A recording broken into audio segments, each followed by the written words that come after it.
Sorry. I'm a little bit late today because I was watching House of Frankenstein on on Svengoolie. There we go. I can actually talk, I promise. Um, Svengoolie is a local station that, well, I think it's actually got syndication in more parts of the country, but I only know of it in this one local channel that we have, which plays monster movies and has some guy dressed as a vampire. He's kind of like a less sexy Elvira. But quite fun, quite fun. I've the lesson from House of Frankenstein, in my opinion, is that if you promise your henchman a body, you should probably give your henchman a body. Mm, it is what it is. People always underestimate the henchman. They really shouldn't. So I'm going to run an ad and do some things before I start, and hopefully we'll have some fun.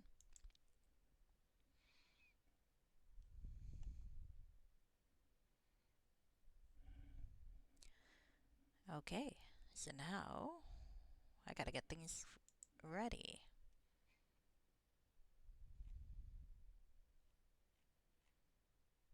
Hmm.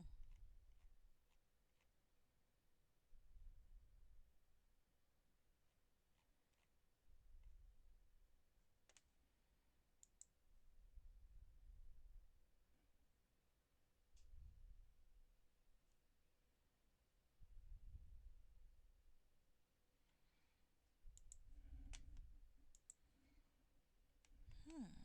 Okay, okay.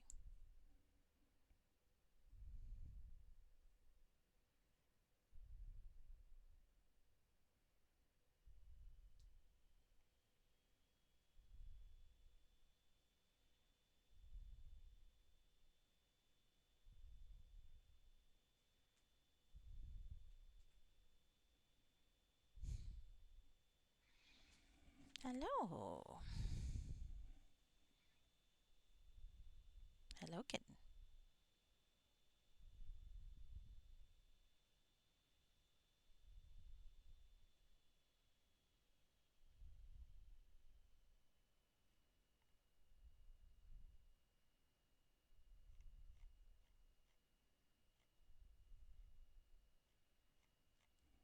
Hmm.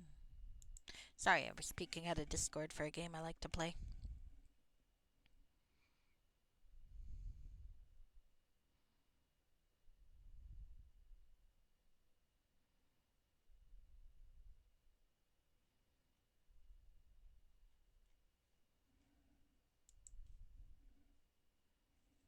All right. Here we go. Here we go.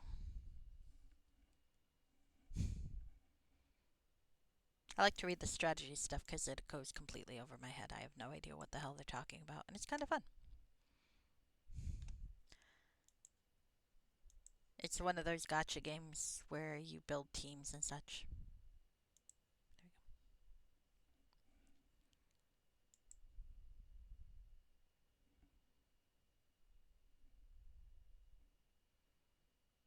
The downside is I really can only afford to play like one at a time. So even though I hear some good things about another one, I won't play it because I have no willpower and I have two cell phone games I spend too much money on. I don't need a third. I really don't need a second, but it is what it is. Right now, my budget can afford it, but if I ever get to a point where I can't and I have to make some hard choices, well, there we go. There we go. Yeah, at least I have something I know I can cut out, right? All right. Okay. All right. Not too long now, maybe. I really need a shorter intro scene.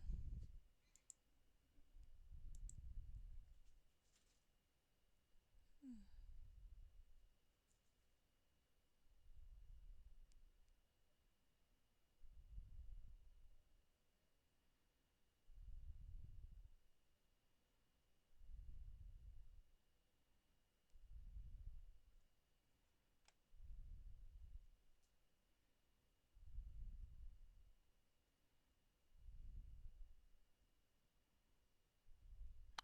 All right.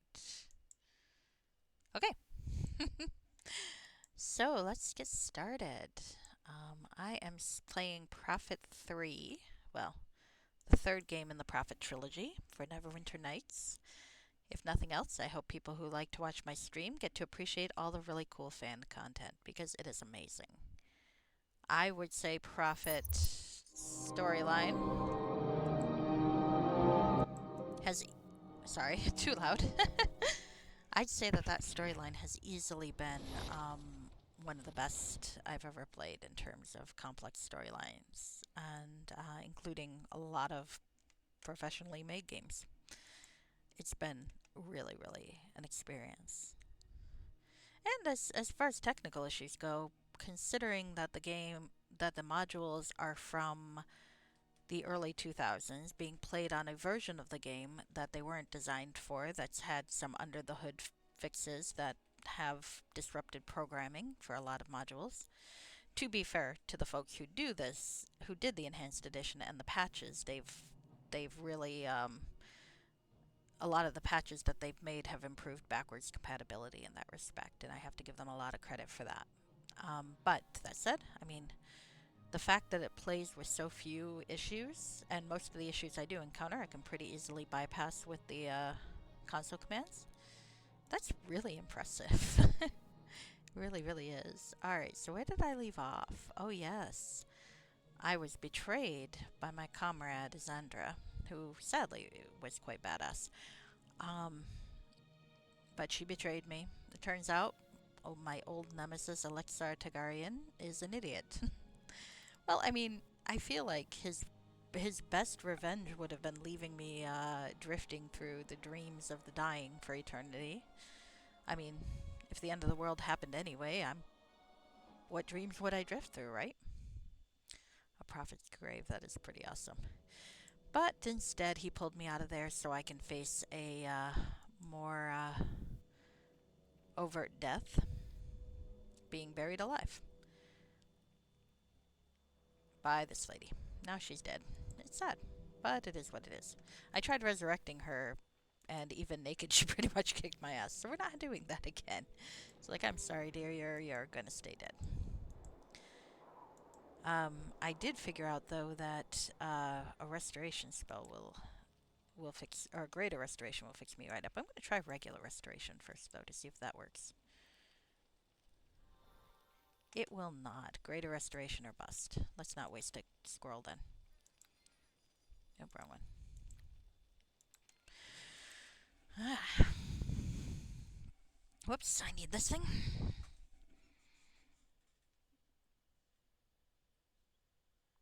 Alright, where is my chat?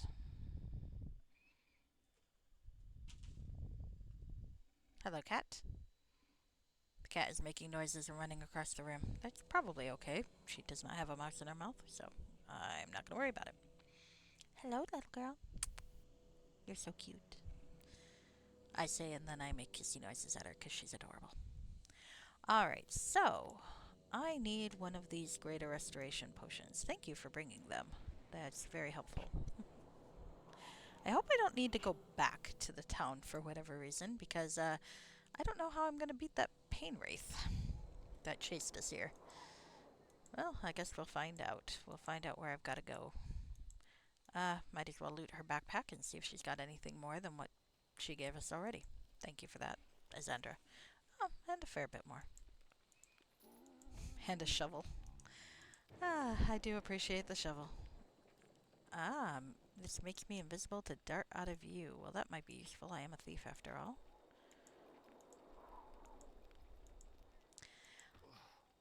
I have to lighten this. I suppose in a way I can't be too upset that the people who I've unintentionally condemned to death are mad at me. But it's not like I did it on purpose. And I mean, for all they know, trying to kill me is what makes my future self decide to betray them. I mean, I'm just saying.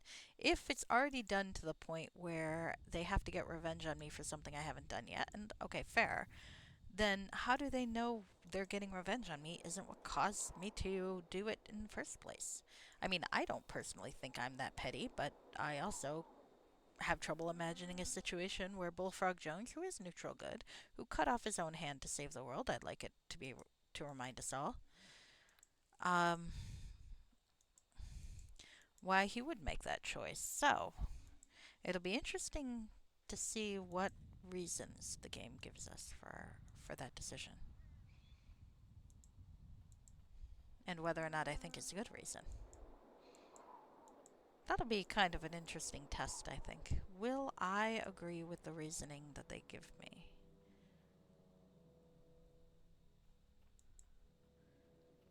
Alright, hi Larian. You know, let's talk. Change tactics, scout. Oh, I can't ask him any questions. I'd like to ask him some questions. Let's take a look. Ah, Larian. He's a good dude. He saved my life. My boyfriend came back to save the day. Still being quite awkward, though. I don't think we're going to have that romantic reconciliation anytime soon.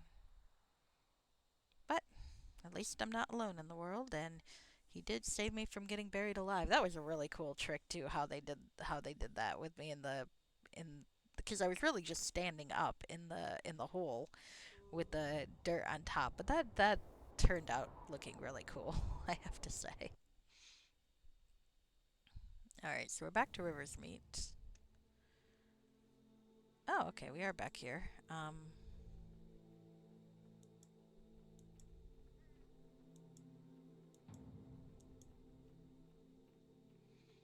I guess we raced past him to get to River's Meet, didn't we?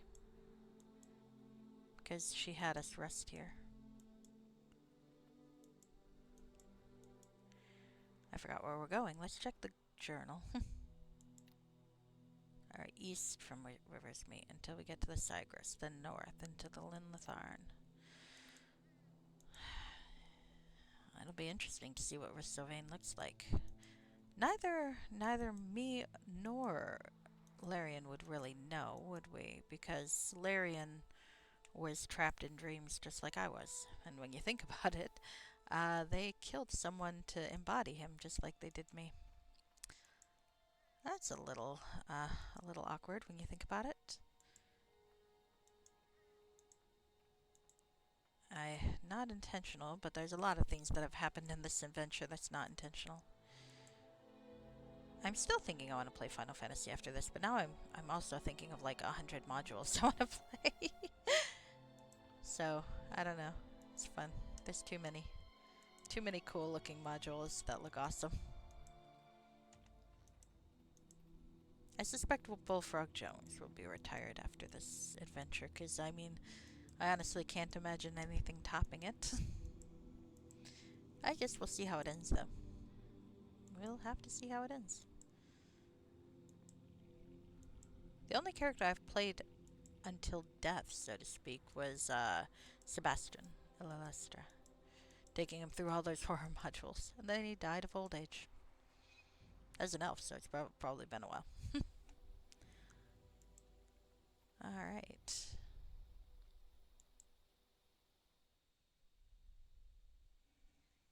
Going eastbound in the lands of the dead. Well,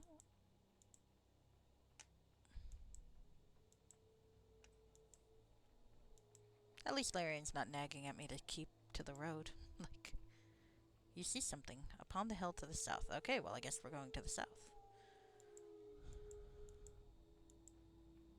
What do we see? Oh, there's someone fighting zombies. Oh, shit, there's someone alive. And a tower. Let's help this fucker. Oh, a paladin. Oh, goodness. Okay. Well, let's grab that arrow, but... Paladin. Okay. So, what do we see? I think it's this tower. A lonely tower stands upon the hill, silhouetted against the sky, and there's a paladin. Let's talk to him. Well met. And who are you that comes before me? My name's Bullfrog Jones. And who are you? I'm Sir Karen Volerheld, Knight Commander of Isengard. Isengard? The city of Isengard had fallen long ago, has it not? It has indeed. Yet there are those of us who remain. still hold our allegiance to the crown. What are you doing here, so deep within the lands of the dead? I stand guard, here at the watchtower of Orenzel. Why? There's no one left here to protect. Perhaps not. And yet I vowed to guard this valley from the armies of the Darkening. Now I have questions for you. Uh, Go ahead. Ask your questions. What brings you, sir, so far into these blighted lands? I'm traveling to Rithsylvane, city of the elves. Do you know the way? The kingdom of the elves has fallen. What reason would you have to go there? I'll be honest. I just get betrayed every chapter or so. Why not? I'm searching for an elven scholar named Evanorn. I believe he has some vital information. Information about what? Information about how the century of sorrow can be ended, how balance can be restored. So there are some who still hold on to hope. There's always hope. Very well. I salute your optimism, Bullfrog Jones. Now I have some questions for you. Ask them. How long have you been out here? Many years. I've lost count. Then how is it that you've survived here all this time? By yourself? I'm the Knight of the Realm, sir. I can take care of myself. What about food? How have you fed yourself? My faith is all the sustenance that I require. What? Your faith? Yes. My god Thulil watches over me and gives me strength. Praised be his light. Indeed, praised be his light. You have other questions? Hold still a second. I want to touch his chest. You feel no heartbeat. Remove your hand. I'm gonna say nothing. I don't think I want to confront this guy with the fact that he's undead. What's the point? If he's undead himself and he's not hurting anybody, what did you feel? What did you feel? I will tell Larian though. I felt nothing. No heartbeat. He's a ghost, isn't he? Yes, I believe so. He doesn't know. No, he doesn't realize it. And will you let him remain in this delusion? What do you think I should do? I think you should leave him be. He's suffered so much. Is there no harm living in a delusion, or I think he deserves to know the truth. That's not a very good idea. This delusion gives him comfort. One can't hide from the truth. In time it always comes to show itself. I know that full well, given the fact that, I've been trying to hide my role in the end of the world. Let's go with the first. One cannot hide from the truth. What are you two mothering about? I'm sorry to tell you this, Sir Karen, but you're no longer alive. What? Ask yourself this. How long have you been here, alone at this tower? I've been here since the fall of Isengard. And when was that?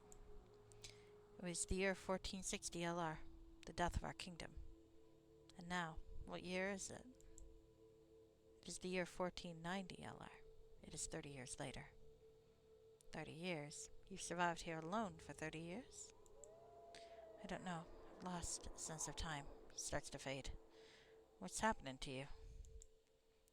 You sense a terrible knowledge growing within him, scratching at the walls of his delusion. Oh, you poor man. Not even aware of it.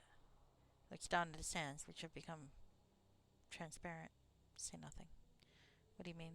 Actually, you are fading, look. Nonsense. I'm as real as this tower. You're a ghost. He fades more, so does the tower.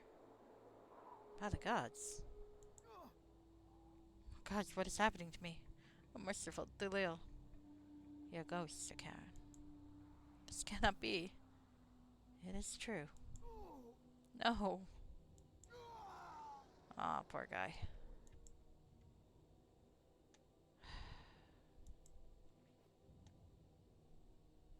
Got a key. Oh, a pearl. Does something. Gonna have to try to identify that. What does the helmet do?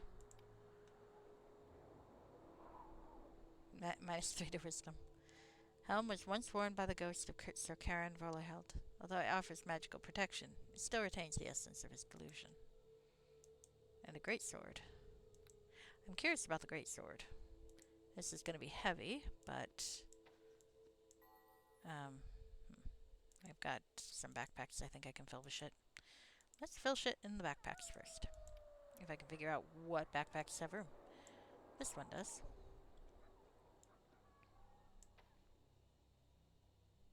Put the icon of life in here. Put that in there too. Okay.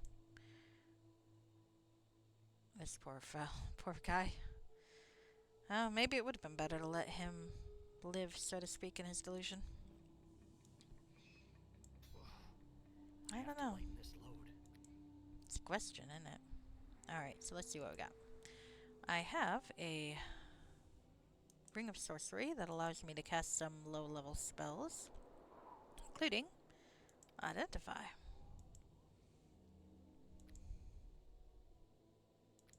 Now I want to know what the Pearl does. Nope, not that. And I want to know what the, Oh! Well, that's nice. Look at that. It's said that when the pure of heart are martyred for their faith, the blood that spills from them is white as pure snow.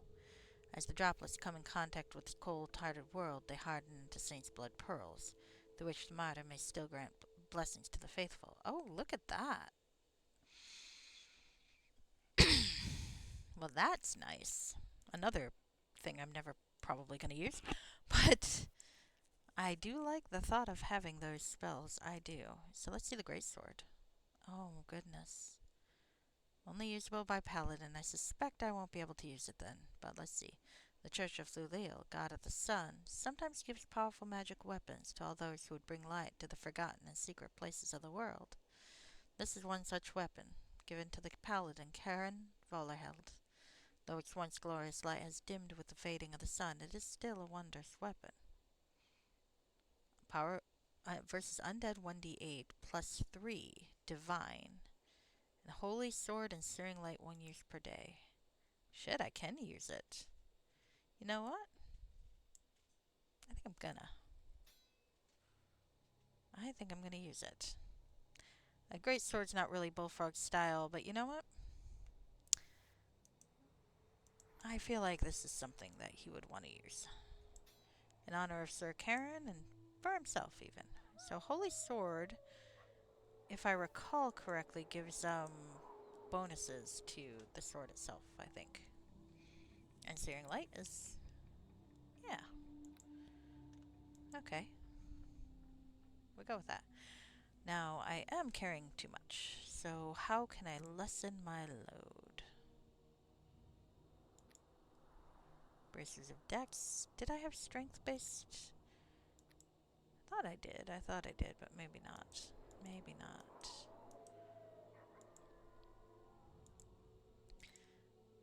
Alright.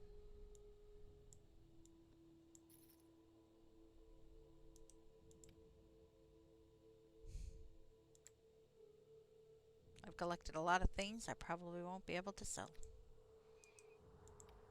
The Perils of the Adventurer. Glyph of Law. Can we move that up? Nope.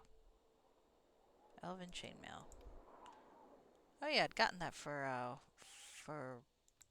Larian, I think. So let's see.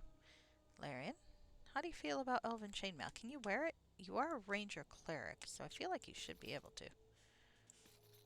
Okay, 21. Glyph of Law, can you use this? You cannot. Okay, well. I have to lighten this load. Okay, so we just need a few things that are lighter. I need to get rid of 2 pounds of weight. Will that work? Kinda. How much does it weigh? 3 pounds, okay. That's big, but not very heavy, so there might be something that's a little more than that.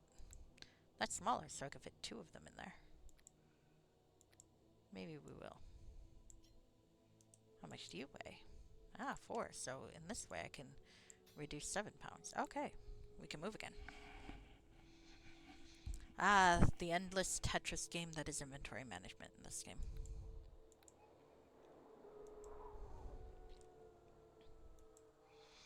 I'm also, part of me is thinking of restarting one of those Atelier games I was playing a year ago or so. I think I'd start from the beginning, though, because it's been a while. Oh my, look at the treasure. A resurrection spell, always nice. Divine power.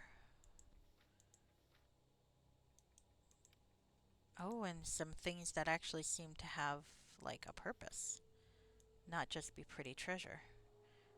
Alright, let's take the potion of lore. Okay, the tiara is probably just make weight treasure.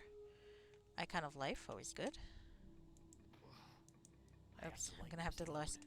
Oh, hello. 1 charge per day of healing circle and light. I do like that. I like anything that gives me a spell per day. Gem of brightness. Huh. Charges, not per day, but still always useful. I can summon a fire elemental 2 times. Silver candlestick. Silver cup. I should probably hand the treasure over to Larian. And, oh, hello. I think I've got one of these, but you know what? Can't hurt to have a second.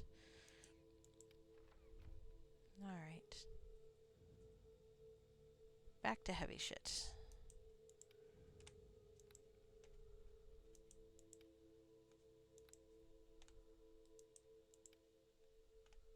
Okay.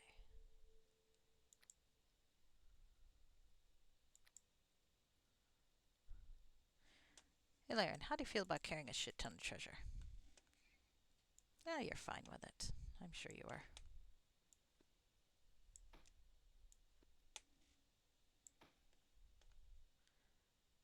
This stuff's pretty heavy, though, to be fair. Silver cup.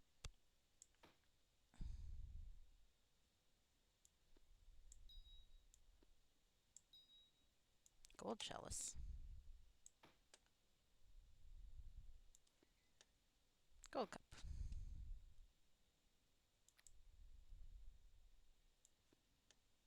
Diamond tiara. Oh no, we're keeping that thing. Keeping things with spells on them. Let's make some more room. I do miss my old bags of holding. I do, I do. Oh well.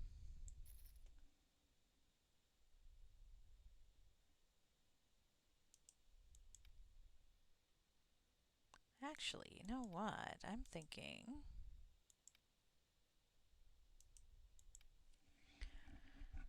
Um, hmm. How much does this weigh? 15 pounds. That's pretty heavy. Hold on. Lawful. Neither of us are lawful. That's the downside. I misremembered Larian being lawful. That's why I have that. But,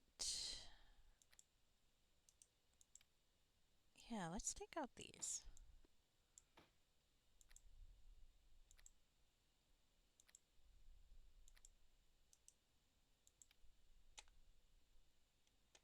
I could give Larian a better sword. Could. Will I? Probably eventually.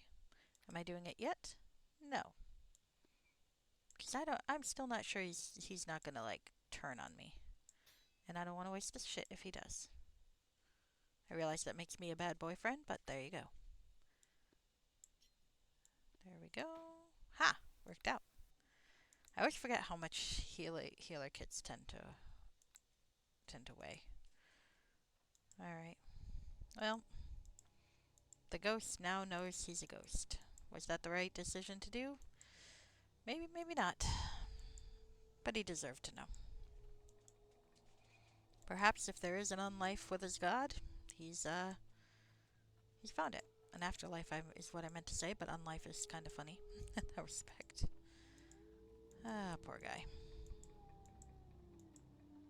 Poor Bullfrog Jones. It was so simple, an honor among thieves, when he could just cut off his hand to save the world. Not a fun experience, mind you, but, you know, you get a certain sort of satisfaction in having done that. Hiya, Sparkly Wildflower. You are right. I will save my game. I am musing about poor Bullfrog Jones's role in this adventure, where he brought about the end of the world, and then things just still keep happening to this poor fucker. This poor guy. I think he's now won the most fucked up life award of my protagonist that I've played on stream. It had been Sebastian Illustra. Oh, what? I didn't. I can click the cross. What happens when I click the cross? I didn't realize I could do that. Ah, it's his grave. Here lies Karen Volerheld, Knight Commander of Isengard, protector of the innocent and bringer of the light. May his spirit never succumb to the darkening, and may it forever guard these lands from the armies of sorrow. Oh.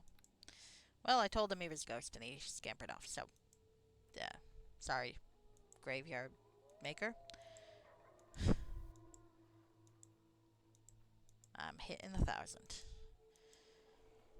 And poor Larian's so overloaded he's gonna walk like 100 feet behind me. But, that's love for you.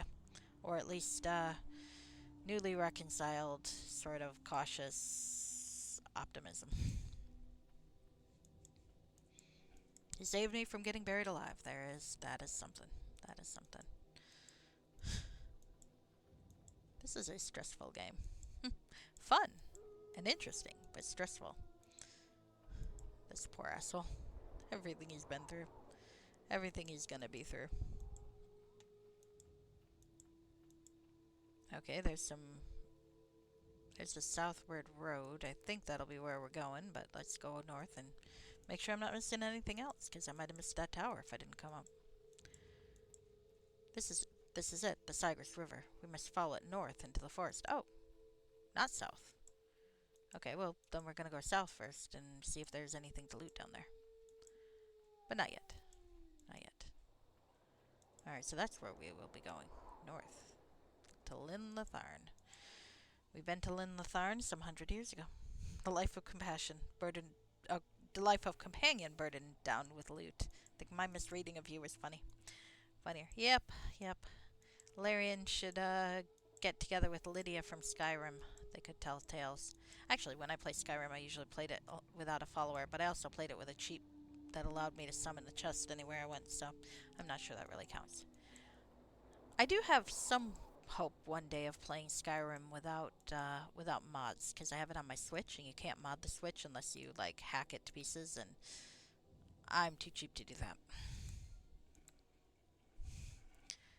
All right.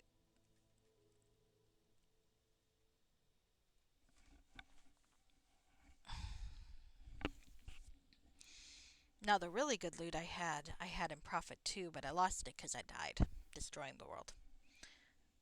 If I'd realized that was going to be the case, I would have used more of that shit.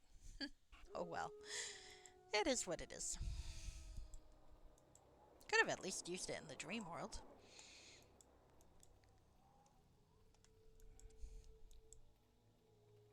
Alright, okay, so I can't actually go down this way. The road continues south, deeper into the lands of the dead. This is not the way to Rithsylvane. You must turn around and head north into the forest. Thank you. They're like, I know you have no idea where the fuck you're going.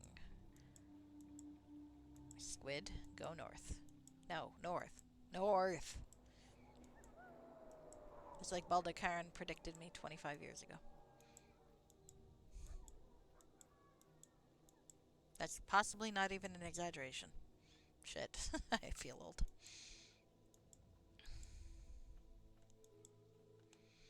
Someone was talking about, and a Tumblr post I was reading. He dumped Lydia in the Skyrim, the one with the game allowed. Aw, poor Lydia. I ditched my companions too. Like I said, I had a chest though, so I wasn't. We'll see how I play if I have to actually carry my loot. Then things might be different. Oh well. I always like to I always like to create a balance where I would install all these mods to make it harder, like Frostfall and I Need and such to make this was before survival mode was released. Um, but I'd also get like the Haven bag and the summonable chest, so I could always go into shelter and such whenever I wanted. So it was like I liked the illusion of making the game harder, but put too many things in so that it really didn't make it any harder. It made me amused. But after a while, it's like you spend so much time putting the mods onto the game, you never actually play the game. I did have a lightsaber though, and I did like the lightsaber.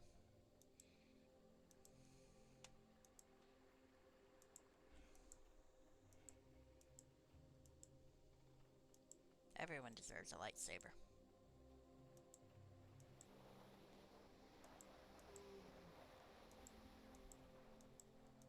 Hmm.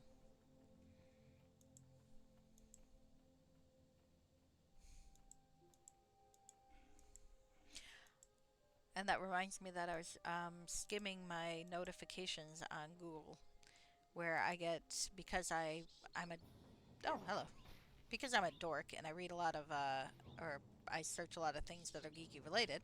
Most of my automatic like Google News is related to that sort of stuff. And there's one that was talking about Will Ray's new movie contradict the best part of Rise of Skywalker, and it made me laugh a little bit because I remember most of the articles about Rise of Skywalker was about how terrible it is. Now, me personally, I actually didn't hate it. There were parts I didn't care for, and I thought it could have been done much better. But overall, as an emotional thing, I kind of amused it. Oh, nice. I never did Deadly Dragons, but I did. I of course had Sky UI. That I'm gonna miss. I don't think I ever did anything with climates, but maybe just because I couldn't find the right one. But Frostfall was so great. Frostfall, Hunterborn, all that stuff was so much fun. And anything by Cryptopeer. But yeah, it's like so. But anyway, my feelings on Rise of Skywalker aside, what I thought was hilarious was as I remember all those articles about how it ruined the series, etc. and so forth, um and I can't. It makes me laugh that now because there's going to be a new Star Wars movie, especially a Star Wars movie with a main female character again. I'm just waiting for all the this ruins the old stuff that we hated when it came out, but now I mean, the prequel trilogy was the same. Everyone hated the prequel trilogy until the new stuff came out, and then they were like, actually, the prequel trilogy was good, and this ruins it. And I feel like that's a generational thing. It's like, no matter what, everything has its flaws and merits. I mean, I think a lot of the criticism of all of it is fairly valid, and then some of it isn't. And then you have the people who hate anything that has a woman who talks. There's that branch of people, of course. It's like, so is She-Hulk really terrible, or do you just hate that it's from the point of view of a woman? I've read some good genuine critiques of the show, and I've read a lot of bullshit critiques of the show. So it's whatever you like, really, but it is funny. And it's like there is a branch of stuff where you can't find any good critiques of it, or it's like I used to try to measure whether I'd like something by reading critiques of it. And nowadays it's so hard to do that because you gotta wade through the people who are critiquing it for bullshit reasons to find the people who have like legitimate criticisms. Because there's always, no matter what you watch, there's always going to be something legitimate to criticize. That's just life. But it's like if you read the criticism and you go, okay, well I'm not going to care that much about that. All right, fine. Like I finally found a friend of mine's I finally talked to a friend of mine about Rings of Power. Jar Jar is still your favorite Star Wars. I think that's going to be an unpopular opinion, Sparkly. Sparkly, I do. But it's like I finally found someone, like one of my friends, and found out that they watched Rings of Power, and I talked to them about it, and their criticism was like it dragged at parts, and it veered away from the Silmarillion in a lot of places, and the timeline's kind of sketchy and forced. And it's like, and I thought about it, went, okay, well, I don't really mind those things, so I might actually like it based on what my friend liked and disliked about it. Okay, well, that's those are very useful. I mean, from what I've seen, I actually haven't finished watching it because the person I was watching it with got really busy, and that's not her fault. It just kind of happened. But from what I watched of it, it veered from the Silmarillion parts. It did drag in places, and I forgot what the other criticism I relayed was, but that was true too. I still liked it. It's like I still very much enjoyed watching what I've watched of it, and I'm looking forward to watching the rest. So, but nowadays it is hard finding the stuff with legitimate critiques in the midst of, oh my god, a woman is talking, or oh god, there are black elves. How dare they have black elves? It's like elves are a fictional race, they can be any color you want. Tolkien didn't describe them as black. Tolkien didn't actually say they had pointed ears either, but we're all okay with them having pointy ears. So you know what? Let it go. It's fine. Assume that some of the elves lived in a much warmer part of what the fuck was the name of the island? I forgot it. I forgot what the name is. Valinor. Let's say half of Valinor is in the south, past the equator. There you go. They grew a lot of melanin. It's not that deep. Yeah, I I saw that the actor got to play a different role. The Jar Jar Binks actor got to play a different role. Was it Obi-Wan in a flashback, or was it Mandalorian? I think it was Mandalorian actually, because I think he was in Grogu's flashback, and he looked really cool there. I'm hoping the actor gets to play that character again. It's Star Wars. It's like, yes, all the Jedi die until you need them, and then conveniently they all survived. It's fine. People think too hard about that sort of thing sometimes. The expanded universe did that too. Luke found a lot of leftover Jedi, and everyone was happy. Until they weren't, and there you go. But no one minds Cal Kestis. And if you don't mind Cal Kestis, but you mind some of these others, maybe you should think about why that is. And I say that liking Cal Kestis. From what I've seen, I haven't played those games. I'd like to.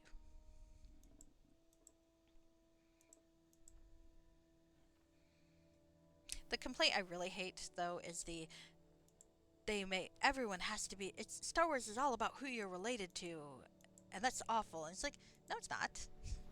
It's like, yes, the main movies have Skywalkers and people with the last name of Skywalker, but there's a shit ton of other characters whose last names aren't Skywalker who are major characters, and Jedi.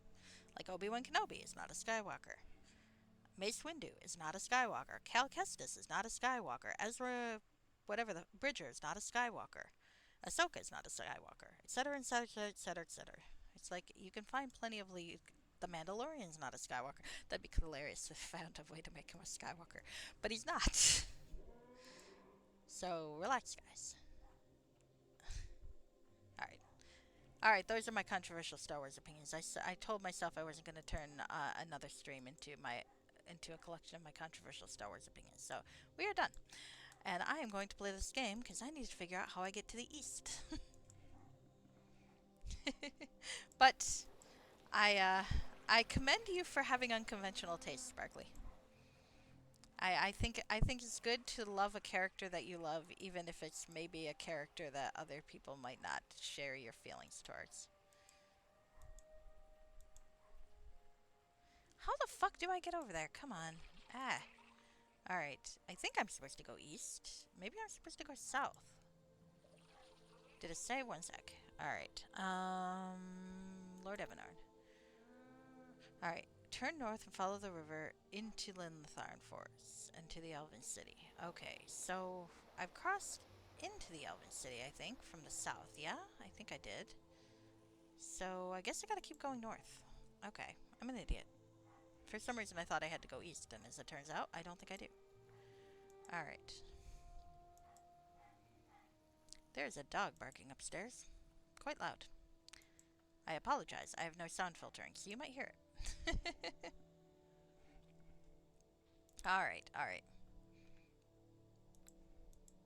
Anyway, I feel like this is probably where I want to be, but where? Where is an area transition? Not here. Shit.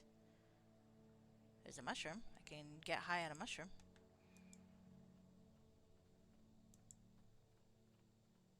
Maybe I gotta go west? Ah, the trees are beautiful, but they're hard to navigate around.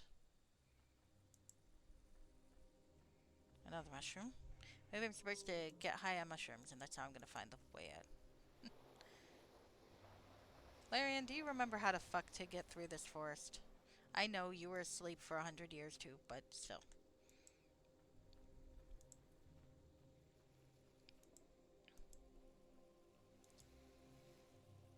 No, that's here. Um. Hmm. Fuck. Oh. Runes. Okay. Oh. Who are you trying to kill? Something? Anything? Oh, Tanglevine. Okay, fair enough. You wanna kill the Tanglevine? We can kill a Tanglevine.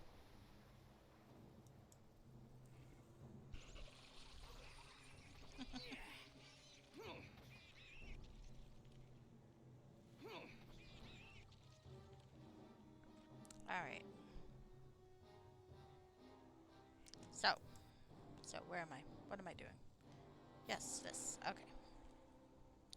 Bullfrog Jones needs to look at this grave. Oh, runes. Let Oh. the earth take you. Oh, and there's something to kill. You will regret that. Hi, ma'am. I don't know what a failure is, but sometimes when the spirit of a dead elven warrior of great skill rises to undeath, it takes the form of a failure. Such beings are so twisted by grief that they lash out on anything in sight. Woe to those who witness the wrath. Okay. A lot of controversial opinions. I don't know how controversial my opinions are. I feel very strongly about certain characters I find, and they don't always tend to mesh with what. If I find a fandom on like Tumblr or LiveJournal back in the day, or God knows where now, archive of our own, I seem to never quite like the character that's the most popular in most things. Sometimes I do. It really just depends. But it is common for me to like disagree with everything they say about the characters. It just happens. Alright. Shit. This thing's tough. Maybe I need something different than this. But on the other hand, I am wielding a paladin greatsword as a thief, which seems dumb, but there you go.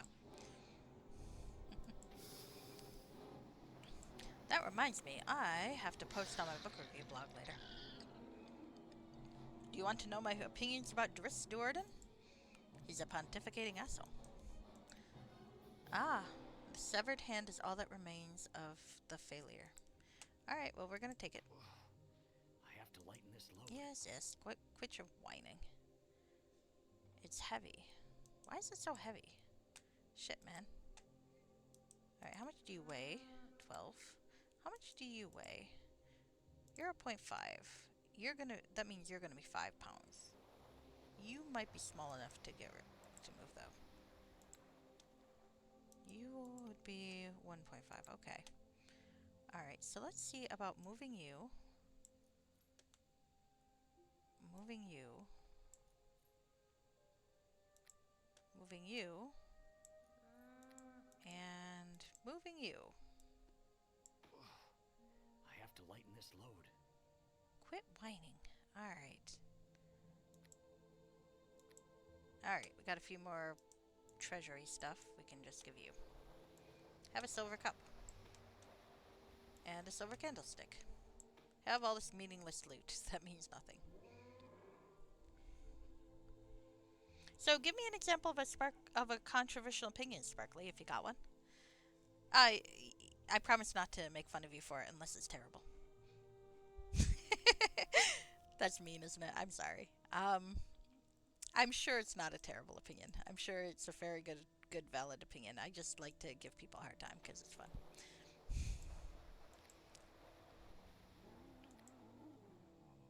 Oh shit, I've got more. How much do you weigh? Oh, 5 pounds. Okay. Alright. Interesting.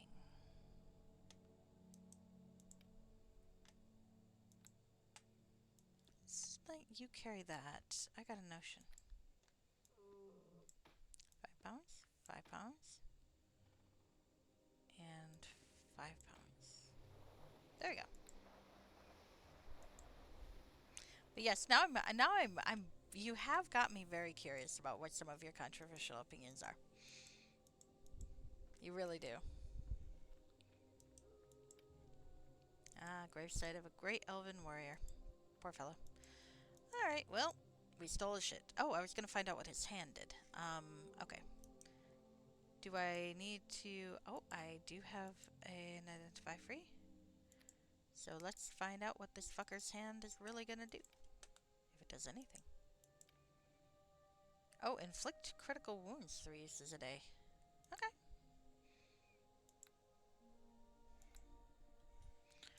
Alright.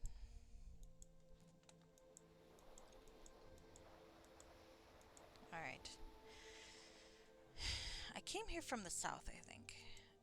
I do remember that, but there's no marked area transition, so I gotta figure out where the hell we're going.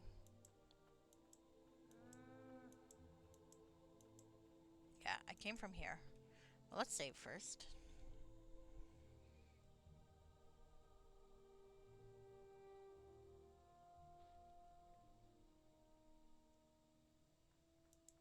Poor Bullfrog Jones. Here we go. If I had a question of the day, that would be my question of the day: is what is a controversial opinion about something that you have? Let's see. I think Driss Duarden's a pontificating asshole. I also think Raceland's very overrated when it comes to Dragonlance. I don't know if that's an unpopular opinion. I don't know. I don't even know if the Driss thing is really an unpopular opinion, but I feel like it's the truth, so there you go. Um, well, let's see.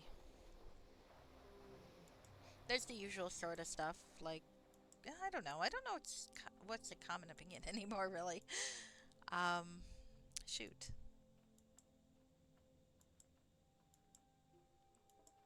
I'm usually out of the loop for a while. That's my problem.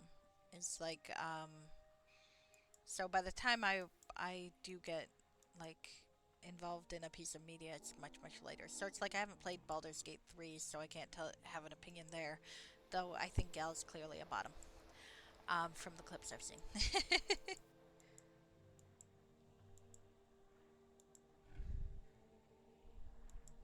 I also think Gal's hotter than Asterion. But again, that's just from clips I've seen. So maybe seeing them in context, I would feel different. Alright, where the fuck do I go?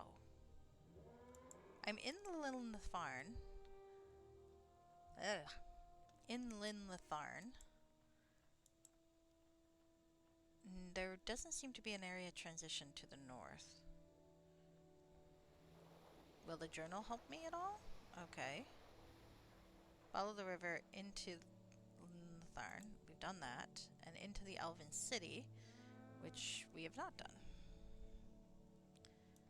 Okay. No, I'm stuck. I can't find the Elven City. We are going to die in this forest. Yeah. Honestly, I think Bill Fogg Jones has been through so much, he's like, that doesn't sound terrible right now. Poor asshole. Alright, let's see. Up here's... Can't get up there. I'm not seeing an area transition over there.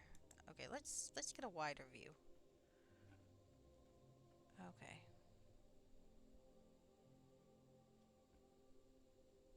This really doesn't look like any place I need to be. I was thinking that the area transition might be over here, but it's hard to tell with the other ways that this inclines whether I can go up a place or not. And it doesn't look like it. It looks like I am stuck down here. So clearly it's either to the north or east. So there or there, and I don't think I can get there, so I feel like it's gotta be up here. I just gotta find it.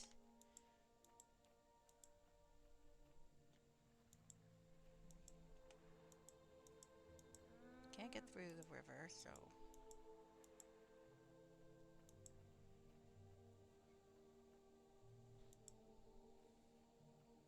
Alright. Come on, there's gotta be a little blue transition somewhere. Oh, found it! I was just looking in the wrong side. The Sigris River Crossing. Okay. I'm actually a little nervous about this. I remember with Sylvain from before, and it was beautiful. Oh, and there's a ghostly elven ranger. Shit, more ghosts. Can I talk to them? Hello? Oh, there's a melancholy howl. Oh, great. Sorry I destroyed your world, ghosts.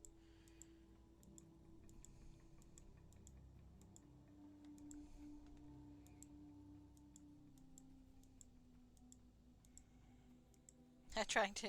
Yeah, I know. Trying to remember an example, but it's hard when put on the spot. I feel ya, I feel ya. Well, if someone comes to mind, feel free to share. No stress, no stress. In a few hours, of course, that's when they always come to mind. Now, me, I remember some of mine quite vividly because, oh, I see a strange light around the corner. Oh, this could be bad. Oh, Glabrevian. I knew that person, didn't I? Shit. Mad with grief. Whoops. Oh well, I guess I gotta kill her. You will regret that. I probably should care more, but fuck it. Ugh. Are you the druid? Cause I'm sorry I told you that the tree was dead. I didn't know how that shit worked. Apparently, as a druid or something, you could actually solve that quest and not. Oh, we killed her. Sorry. Um. Oh well. See, I'm one of those dorky people that I still kind of have arguments with people in my head that I see online. I'm like, oh, six unlimited uses per day to heal that thing? Oh, that's nice. That is so nice. And Crystal Rose unidentified. Okay, let's find out what that thing is. Um, can I do another? What does the Crystal Rose identify? Fine, fuck it. Ah, Blue Crystal Rose. Charisma +3. So if I ever need charisma, I can hold on to it. Okay, yeah. But yeah, I like have mental arguments for people I encounter online. But usually, like I said, I encounter them after the fact. Like there's this one great one I encountered. It was for the TV show Emergency, which was on in the 70s. Now the forum I read was from like the early 2000s, I think, but it was still like 10 years before I found it. And there was a fanfic writer who was talking about how she didn't like to use the one character's Native American ancestry because she felt like it was tacked on in the show, and she didn't think the actor had wanted that gotten into. The actor was half Native American, as I recall. And the character on the show, there's an episode that really gets into it where he grew up on a reservation. The thing is, the actor himself is very much involved with Native American causes and so on. So it seems pretty obvious that no, he actually wanted this character to express those things.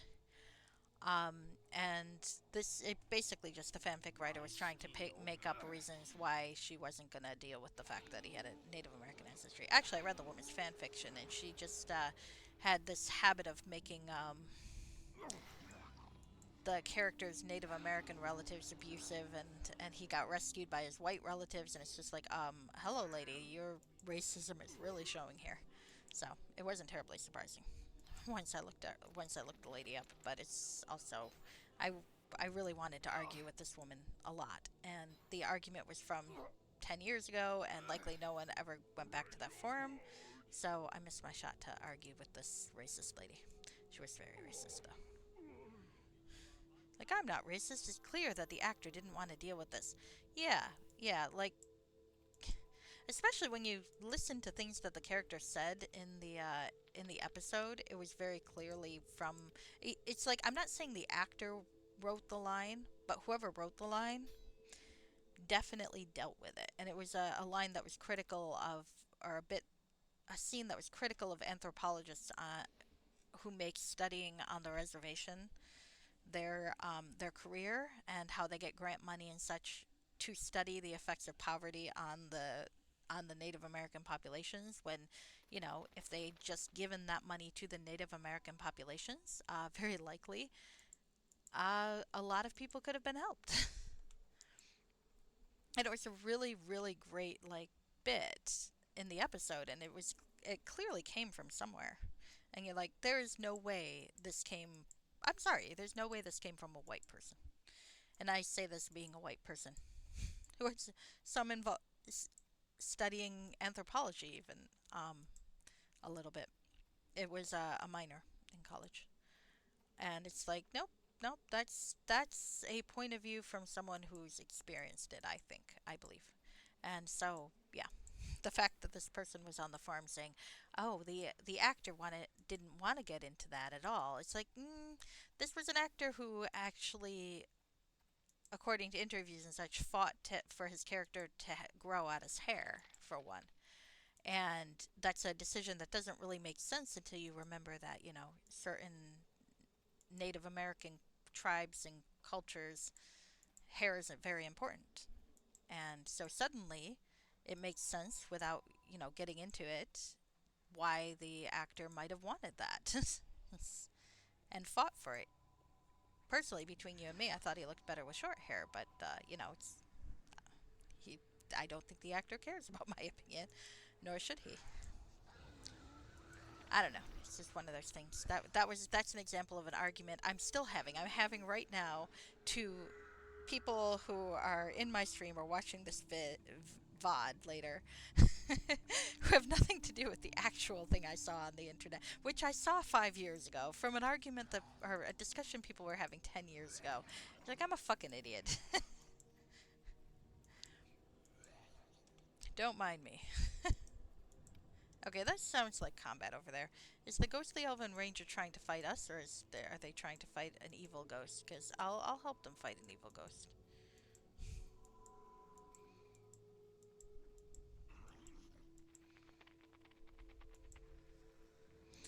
You will regret that. Here we go. Here's an unpopular opinion. I think Styles from Teen Wolf, the MTV TV show, was overrated. There you go. That's one. My steel will strike true.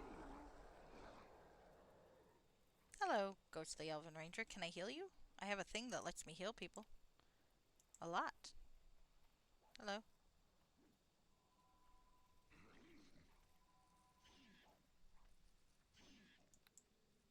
I guess I can't. I rolled a critical miss. Alright. Oh shit, the ghost of Arathil. Arathil! I met him! I helped him! I thought we won! Fuck! Arathil. Shit, man. I swear I thought... Didn't I help him in a previous game? I feel like I did. Hence me having to oh, I did know that woman, didn't I? Whoops, I killed her. Alright, so let's finish killing these ghosts. They'll probably come back. But maybe I can talk to Arathil. Hi, Arathil. Sorry about the whole apocalypse thing. It wasn't on purpose.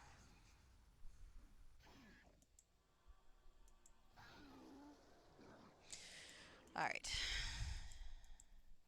No more weird, unpopular opinions today. Gosh, now I'm thinking of Teen Wolf. It was pretty good, I thought, the show. I kind of ditched it once one of the characters got killed off, though.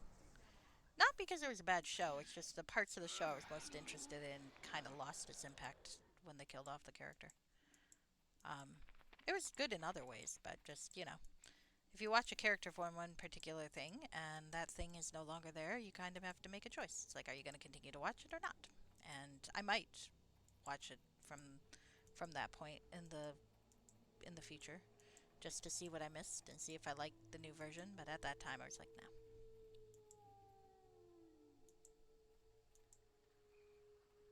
Okay, so I went back up and did there. I was over there, so now let's see if there's anything cool to loot in the ruins and see if I can find the ghost of my friend. Well, technically Larian's friend. This is going to be hard on Larian, I realize. Poor fellow.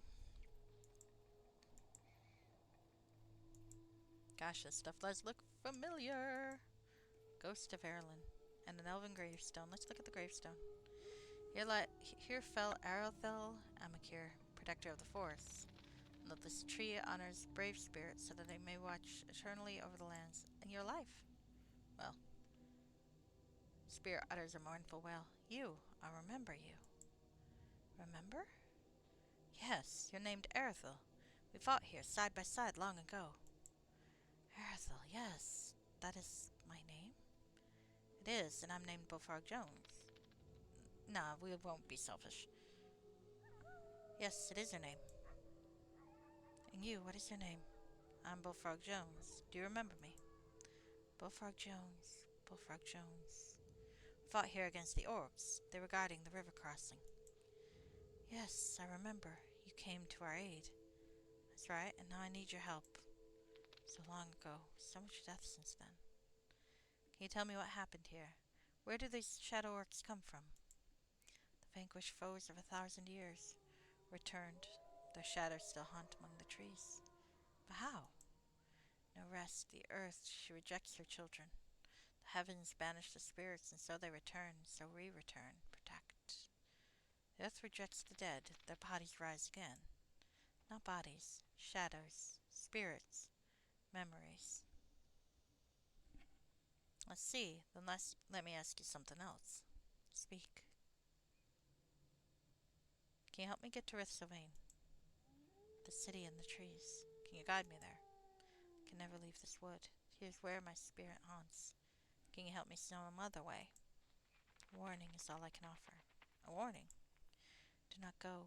The city and the trees. The spirits howl with madness. The elven heart emptied. It is such pain. Makes such abominations of us all. What's happening there? The elder, the Lodessan. In desperation, he... What did he do? Saw no hope against the coming army. No chance in battle. You mean the army of the undead? The undead attacked the forest, and your elder saw no chance to repel them. Yes, no chance. What did he do? Took away that which draws the undead throng, that which they hunger, and so the enemy spared Rithsylvain, left it in peace. Why is it that the undead hunger? What is it they hunger? Hunger souls, Bullfrog. The undead hunger our souls. Your souls? Are you saying the elder took away your souls?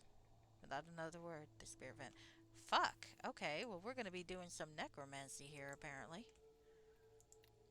The spirit of the elf Arathil told me something that strange had happened in the city. Apparently the elder Thelodessan did something to save his people from the undead army that swept over the lands. Said that the elder took away that which the undead hunger. Souls. He took away the souls of his own people. Fortunately, the spirit said nothing more and vanished into his... Okay, so it looks like I'm going to be doing some fuckery in Rith Sylvain. Avanorn can wait. We're gonna undo this bullshit. How? I don't know. I don't know, but we are gonna undo this fucking bullshit. We're gonna free some souls.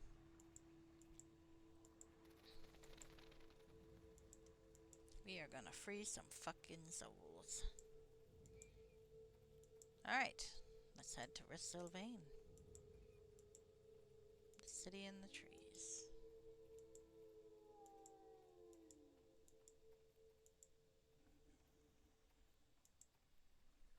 One of the coolest things about the elves is there's this story that pops up in the different parts about the half-elf prince who took his mother's ring and gave it to a human girl in Endor. Apparently, if you steal all the copper rings in Endor, you got a chance of finding it. I did not do that. It's an honor among thieves, but now I kind of wish I did because it sounds pretty awesome. I do not have the self-discipline to steal all of the copper rings, though. I don't know if you have to steal all the copper rings. The person who said they found it said that they stole all the copper rings, so maybe that's a requirement, maybe it's not. Hey, Kit Kat, come here. Wanna come sit with me? Hi, baby. You're so cute. What are you doing? What are you doing? Pretty girl. You make me want to put on my webcam so I can show you off, but I'm not going to do that. I'm not going to do that. People just have to imagine what I look like, unless you watch A Factor of Changes Station. Then you can see me playing Igor Knock-Knock. It'd be disappointing, let's be honest here. That's okay. Along the Sigris River some more. Alright, I should save. Oh, fuck. Something's happening just as I save. Probably a bad idea to save right there, but oh well.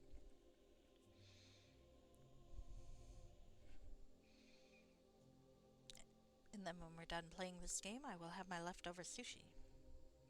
Which you cannot have. You cannot, because I don't know if it'll be good for you. I've something to say. Oh shit. Alright, what is it, Larian? What happened back there with Isandra? What about it? There's something you should know. What? I'm responsible for that. I'm the reason they knew. You're the reason they knew I'd become the Sentry of Sorrow? Yes, that is so. Please explain. Many years ago I appeared within a dream of a man named Alexar Targaryen. Alexar.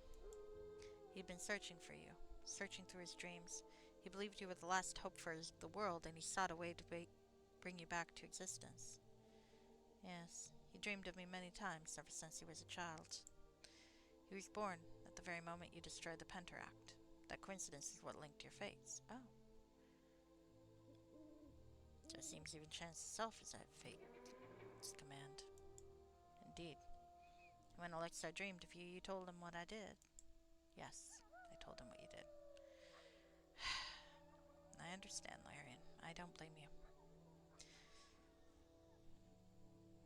We all do things in our dreams and we don't appreciate the consequences till they happen.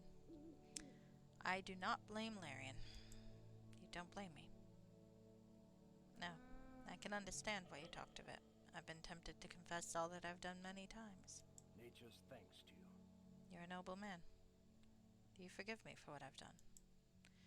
You did not know what you were doing. You'd been deceived. Yes, I forgive you, Bullfrog. Oh, thank you, Larian, and I forgive you as well. How did Alexar react when you told him this? He shattered.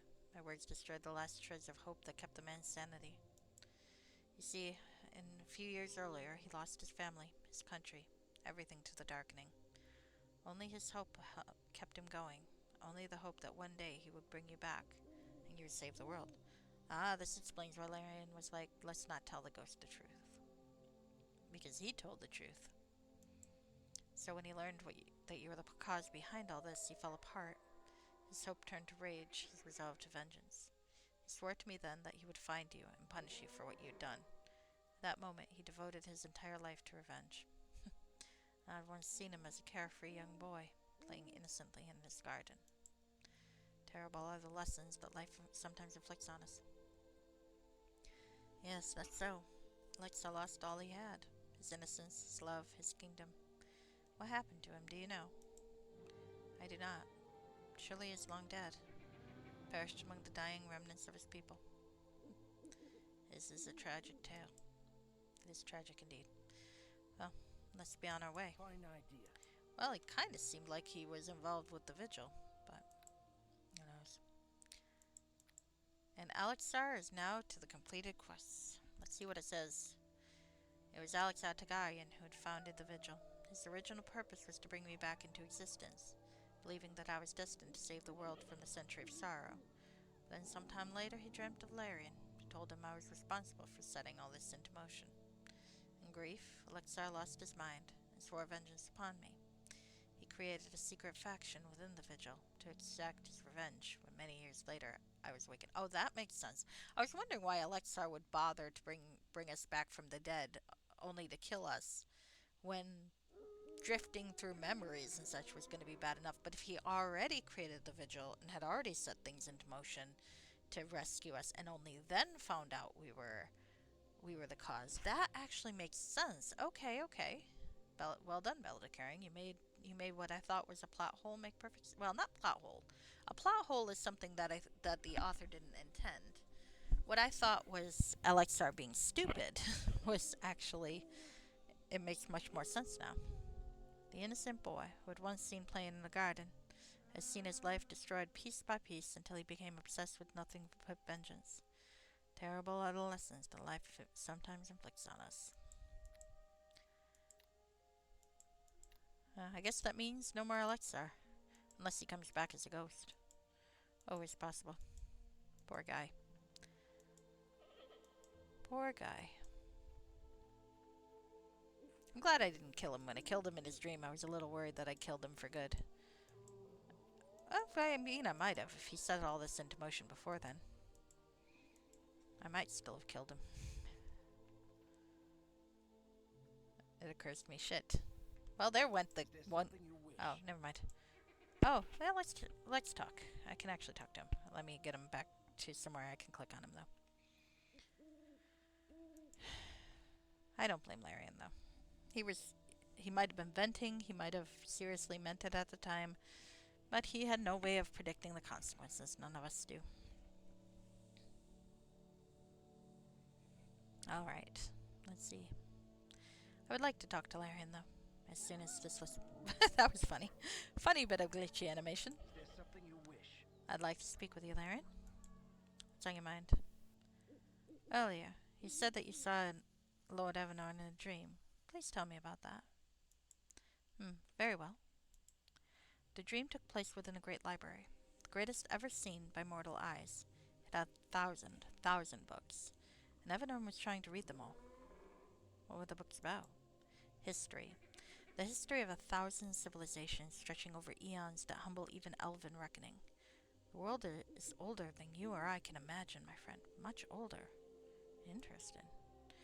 Evanor was trying to read it all, to learn that all that was contained within that mountain of knowledge, but it was impossible. Even an elven lifetime would not be enough to appreciate even a fraction of it all. What did he learn? Much of his speech was an incoherent babble. I couldn't make out his words. Do you remember anything? Yes, he kept repeating a phrase, so heavy our debt to history, over and over. So heavy our debt to history. Indeed. Do you know what it means? I have no idea. And tell me, did he learn about the Herzars? Oh, yes. They became an obsession with him. He learned all he could of their history and of their demise. Did he learn how they tried to defy fate? He would not speak to me of that. The secret he would only reveal to the Unmaker. Then we must find him. Indeed. So how did his dream end? It ended in madness. Explain. First, he began to cry. He fell upon a giant stack of books and began weeping like a child. He was apologizing, asking for forgiveness, if the books could grant him that. Then he stood, wiped the tears from his face, and replaced them with an expression like stone, and then? Then what? Then he began to burn it all. The books, that priceless treasure house of knowledge, he cast fire among the parchments, called from the air itself until the entire great hall was entirely in flames. Why? I don't know, but then he himself was engulfed in flames and began screaming in pain. That's when it ended. Oh, fucking hell! Do you fucking mind, you fucking dire wolf? Do you need... There we go. Alright, let's talk to him again. I was in the middle of a dialogue. Fuckhead. Alright, let's talk to Larian some more. Is there something you wish? Alright, we're gonna run through that bit of... Oh, shit! It won't let me get that piece of dialogue back? Alright. That's when the dream ended. Fuck, fuck, fuck, fuck, fuck. Alright, I'm gonna reload. I loaded in this area, we're gonna reload. I want that fucking dialogue. I'm not gonna read all of it. I'm gonna just click through until I get to the next part. Are you laughing at my pain, Sparkly? Don't think I don't see you laughing at my pain. Don't think I don't see you. Curse you. Just kidding.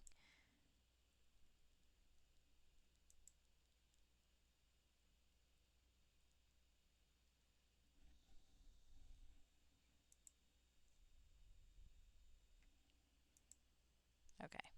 Let's see. Shit. Where am I?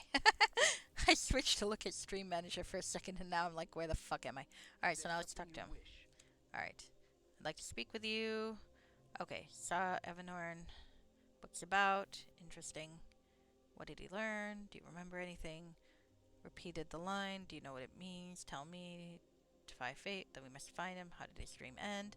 Explain. Set things on fire. Then what? Why? Okay. I do not know. Then he himself was engulfed in the flames and began screaming in pain. That's when the dream ended. Is it a metaphor? The burning of books, the destruction of knowledge, yes. Perhaps it's a metaphor. Metaphor for what? What knowledge was Evanorn trying to destroy? I have no idea. Perhaps we'll understand it someday. Alright. Let's keep going. Fine idea. Alright, so that's one. Alright. Is there Yay. something you wish? We got the dialogue. Alright, so let's see the other dialogue. Do you have any idea of what must be done to end this century of sorrow? What makes you believe that there's an answer? What reason do you have to hope?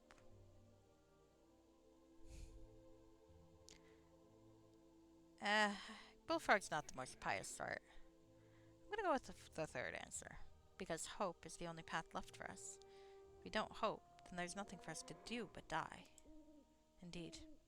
You do still have hope. Admit it, Larian. Very well. Yes, I still have hope. I'm very relieved to hear this. You must promise me something, Bullfrog Jones. What is it? You must promise me, no matter what happens, you will not commit the sin you've foreseen. You will not lie to your former self. I will not. Nature's thanks to you. Oh. I mean, I can't really imagine why I would, but then that's the question. Is there a way I can not do that, even though I already did it, in a manner of speaking? That would be interesting. Will I be mind controlled and forced to do it? And if I don't do it, what happens? Hi. My steel will strike true. Haha, you laugh because you know my pain. That's fair, that's fair. Now that I've been through that entire dialogue, I'm gonna die and have to do it again. Also pain.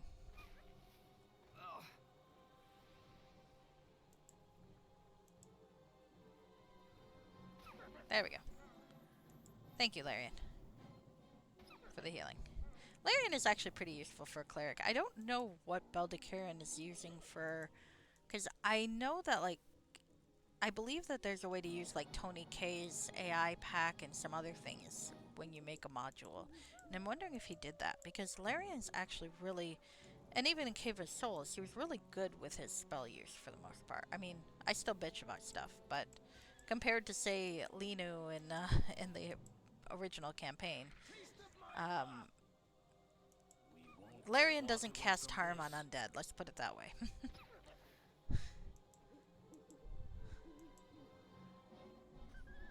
Oh fuck, where are these things coming from, these fuckers? Oh, and there's a Wendigo. Yay.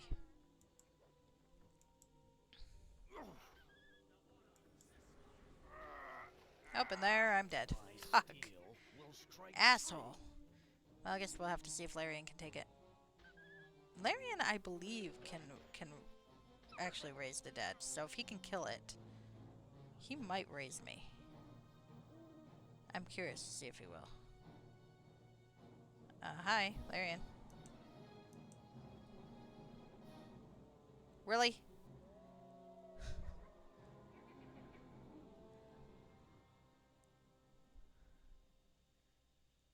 Okay. That's funny. Alright, we're gonna try this again.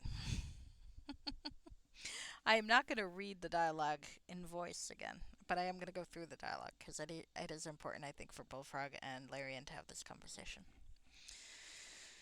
That was a good rescue, though. That very dramatic to have Larian rescue me last time. I very much appreciated that. Oh, I have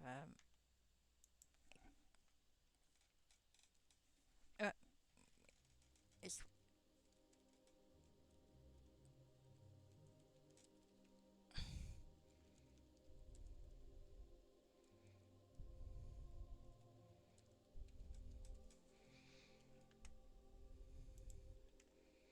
okay. What am I doing? Okay, here I am. Here I am. I'm a fucking idiot. There we go.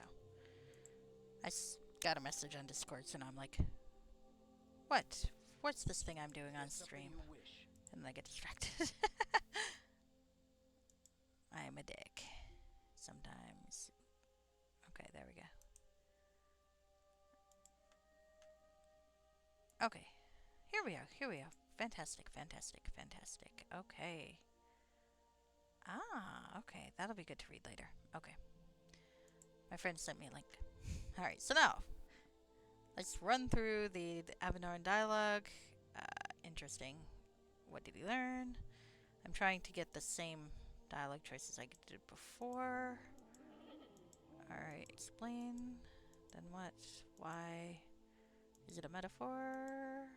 Perhaps we'll understand it someday. Okay, let's keep going. Alright, and now the other bit of dialogue. There's something you wish. You do still have hope. Relieved to hear this. And I'm gonna vow. Thanks to you. Let's be on our way. Alright, alright. Now we're gonna save again. Because I'm not doing that a fucking third time.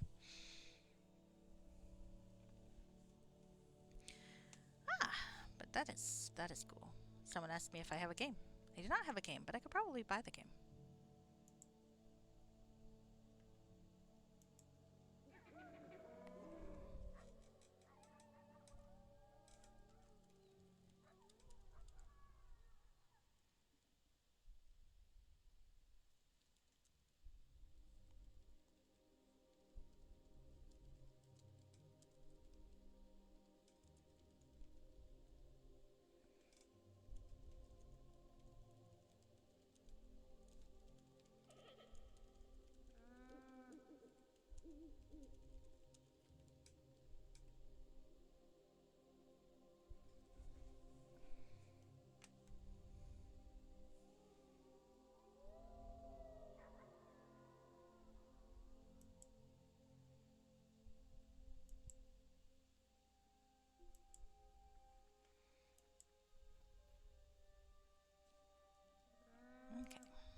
Alright. Anyway, someone was telling me there's a cool charity thing gonna be happening on Wednesday.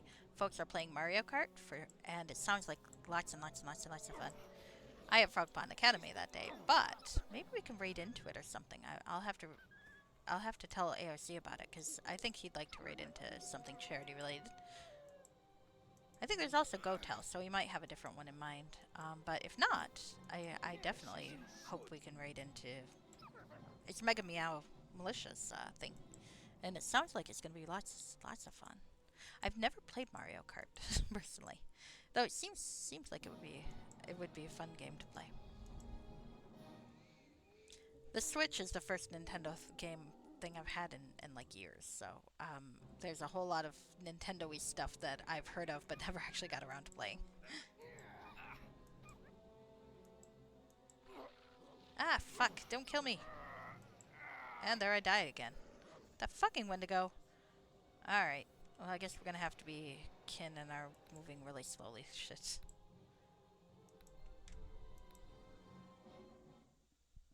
Alright.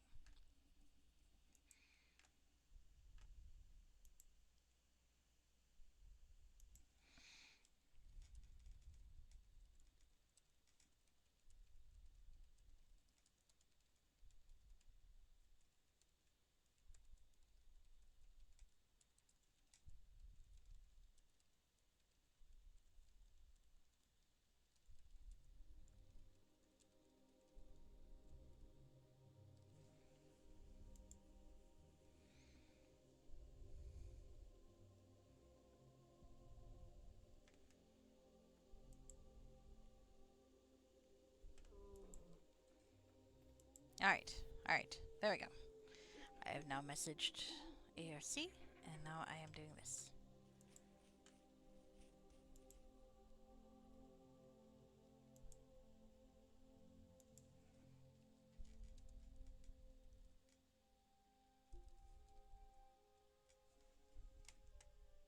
Alright, alright, there we go.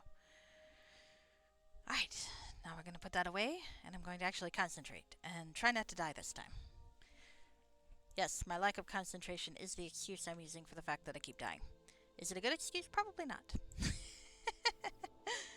Probably not. And I think I need to switch out for this so that I die a little less. Unfortunately, that means I'm going to be walking very slowly.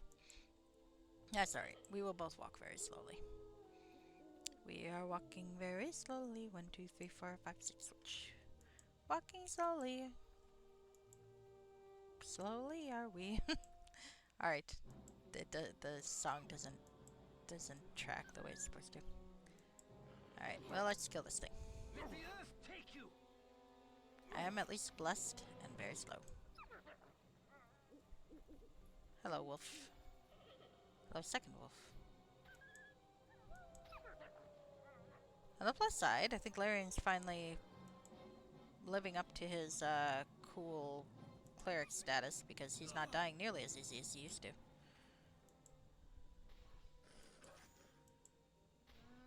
I find that with rangers in this game is like rangers really early on kind of sucked, but once you get higher, they're pretty good. See also Alina Frayne as arcane archer.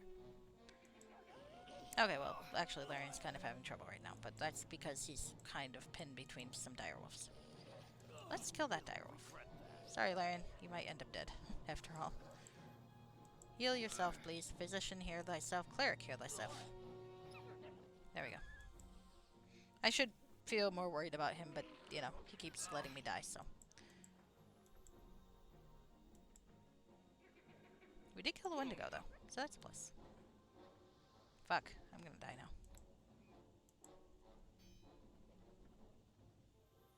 There we go. Slightly better. Okay. Hi, sir. Have you ever been hit by a pointy stick? A very long pointy stick? I do like using a greatsword. I feel like it's probably bad role-playing for a thief, but, you know, I got it from Paladin, so it sort of counts. Alright, let's rest. There are enemies nearby. Fuck. Well, let's save at least. Rangers are pretty cool. They are. I find that they're really good for multiclassing. Especially for an arcane archer. Alina was fun to play. I'm kind of sad I don't have anything to play her with it after Crimson Tides. No, after Tyrants of the Moonsea.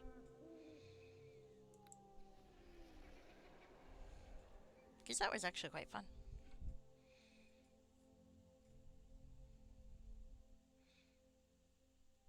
I have to keep an eye out for Swords of Netheril, though. Because then I get to bring out a version of my pantsless paladin. I haven't played him in a very long time. Alright, anyway. We have rested. We are saved. Let's save again. And actually, let's hope that there are no more Wendigos, because I need to put on my belt of strength. Is Wendigo cultural appropriation? I think it might be. My steel will strike true. It's one of those things that no one really thinks about. Kind of like a golem is cultural appropriation, but we don't really think about it. Because they're kind of important to certain religions, and we just kind of treat them like they're monster of the week. So, we, it's probably one thing that is good to fix. Am I still overburdened? Why am I still overburdened? I put on the belt of hill giant strength. Come on. There we go. Okay, it just got confused. Fair enough, fair enough.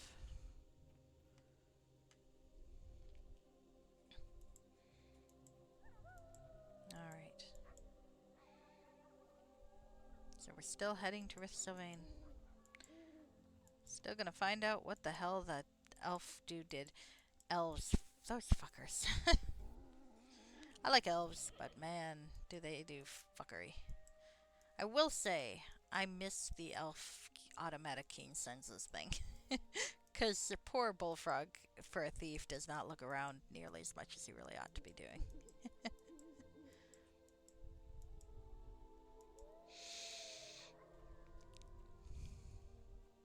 He's like, what's detect mode? I don't need detect mode. And there's the Thorn Wall. In the mists above the treetops, you see familiar watchtowers of the elven city of Rith Sylvain. There it is, Rith Sylvain. Alright, well, we need to save.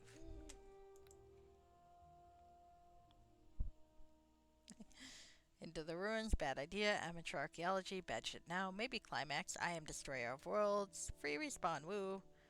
Tree, elf city redux, bad idea, save. One good thing, ominous and boggling, bad idea.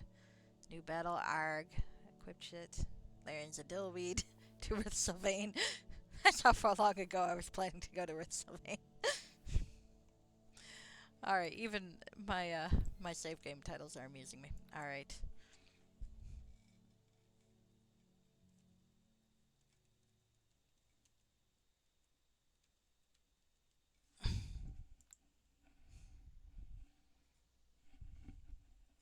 Poor Larian. Now I feel bad that I have a save that says Larian's a dillweed.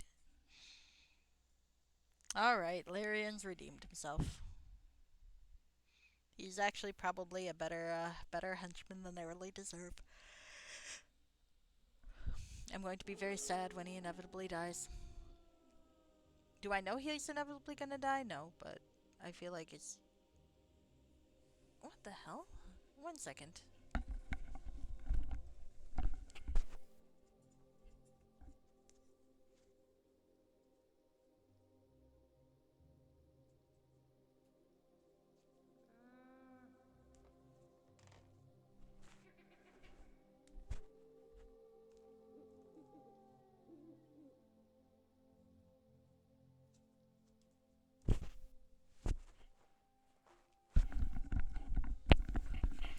Alright, sorry about that. I was looking over the cat's bed, and I saw a weird shadow, and I was like, the fuck is that weird shadow? But it was just a shadow. It was like I was looking at it going, is that a stain? Do I need to worry about the cat? What? It was just a light. Hey, kitty cat, wanna come up here? Wanna come up here? You're darling. You can come up here if you want. I'll have to... I don't remember the passphrase. Tirith, with Sylvain. The thorns move aside. Oh, this is gonna be hard on Larian. This is gonna be so hard on Larian.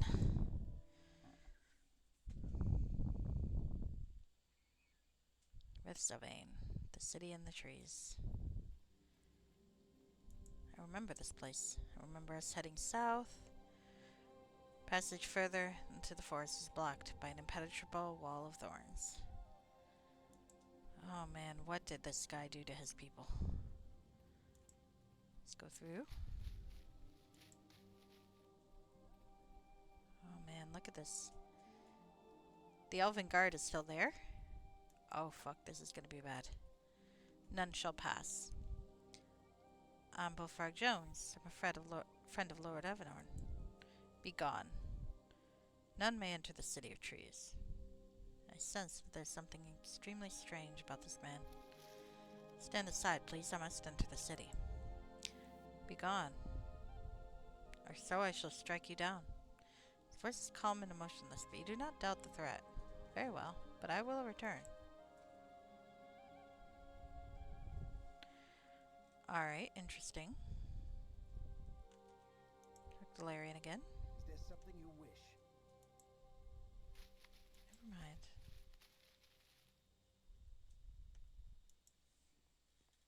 Can we just walk past him? Doesn't appear to be. Shit, I don't want to kill him, but I might have to.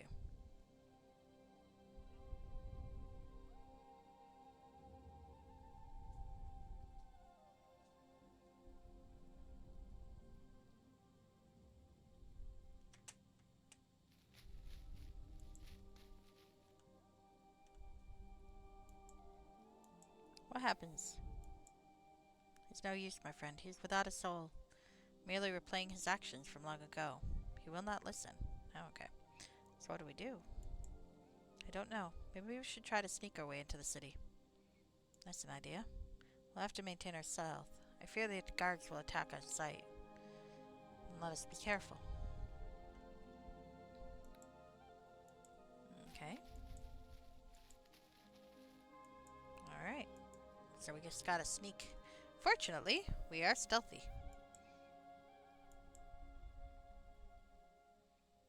I've always liked the way this city is designed. It's so cool.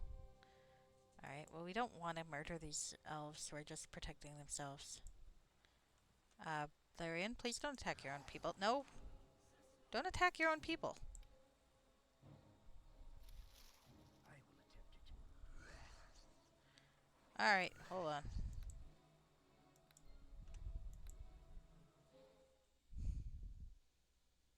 Apparently Larian is not the stealther he used to be. Shit. I don't know if I have anything that casts invisibility. Though he might have started that, because that looked like his entangle. So maybe we can still make this work if I just make sure he follows me and does not attack. Alright. Okay. Alright.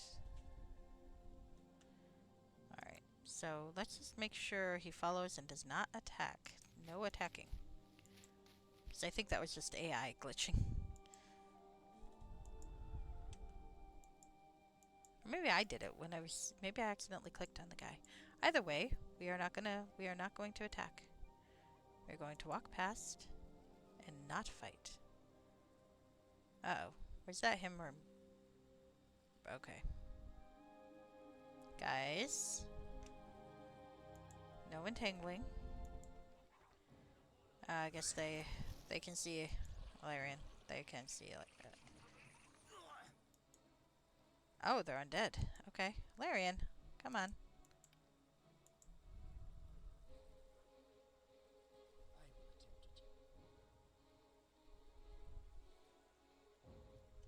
Okay. Perish as you should. Come on, you fucker. Stop trying to attack the Tanglevine.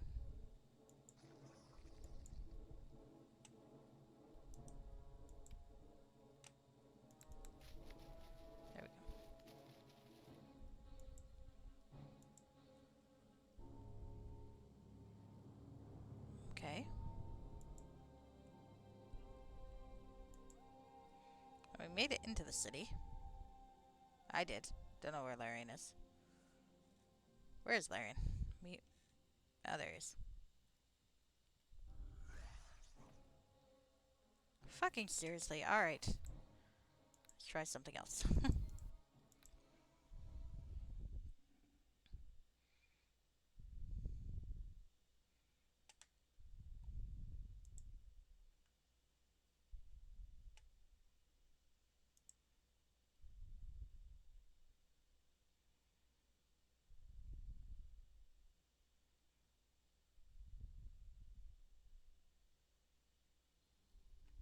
Alright. Right. Right. Well, let's trigger the dialogue.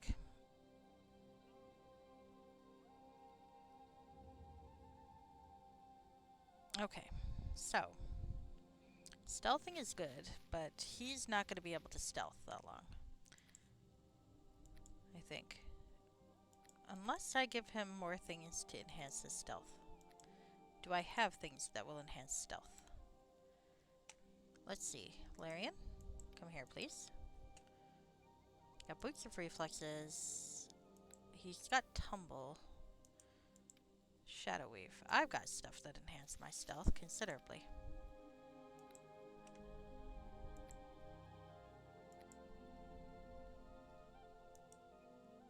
I might not need that stuff though. So do I have first thing to look for is if I have anything that causes invisibility. Of agility, sandwalker boots. That helps move silently. Not quite what I'm looking for, but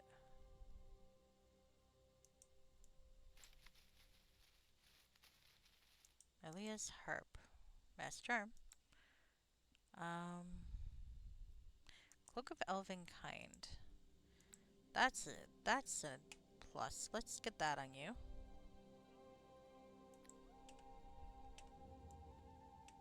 Okay. And the armor of the wolf. Well, it's pretty good. I think that's what I gave him before. Alright, so you've got a plus 10 there. Is there anything else we can give him? Sandwalker boots for...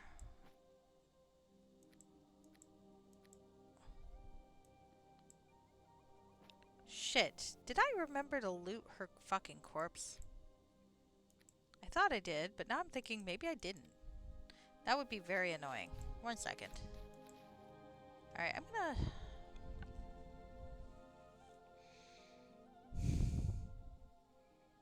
God damn it. What if I forgot to loot her fucking corpse? Oh man.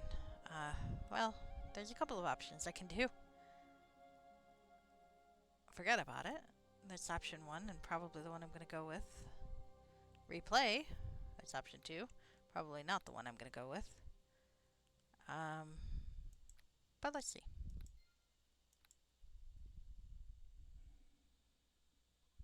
There's cheat, which is possible.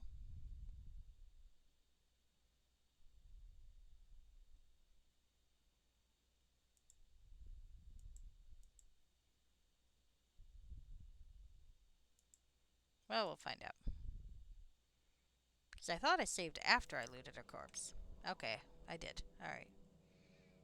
Ah, poor Zandra. Okay.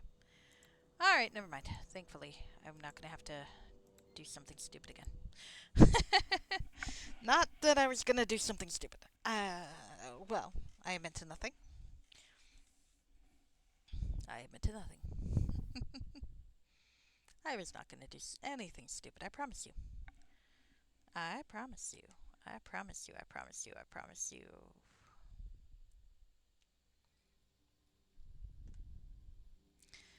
Alright, well, Larian's got a better cloak at least. Maybe that'll be enough. If we, keep him following. I will attempt it. And not fighting. Maybe we can get all the way through if they can't detect him. I'm thinking it's just a matter of being a level 6 ranger. His stealth's just not high enough. But we'll have to find out. We'll have to find out. I mean, I can give him my armor. And I can go in naked, I guess.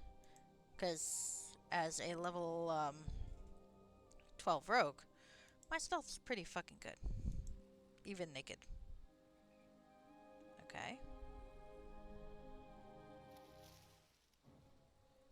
How? What? What? No. No, we're staying hidden.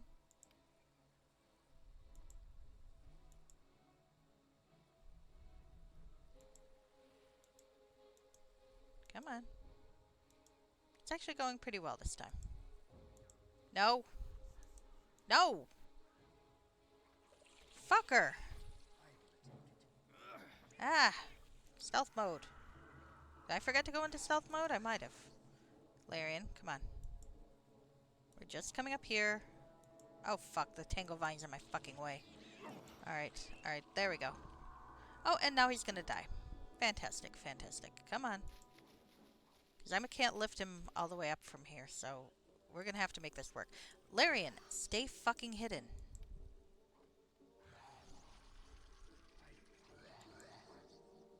Ah. Fuckhead.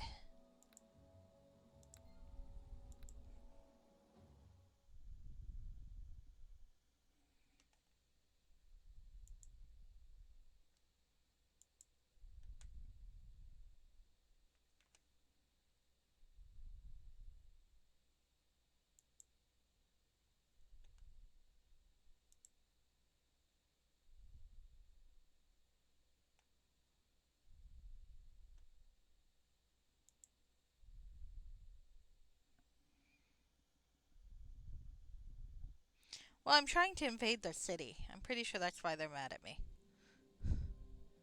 Is there a way to get into the city without them being mad at me? Because this is what happened. Alright, stand aside. I must enter. I will not leave. What should we do? Perhaps we should sneak in. Alright. Are they not normally so mad, Rashke? Because I don't really know. Did I give you that cloak? I thought I gave you that cloak at least. Yes. Alright.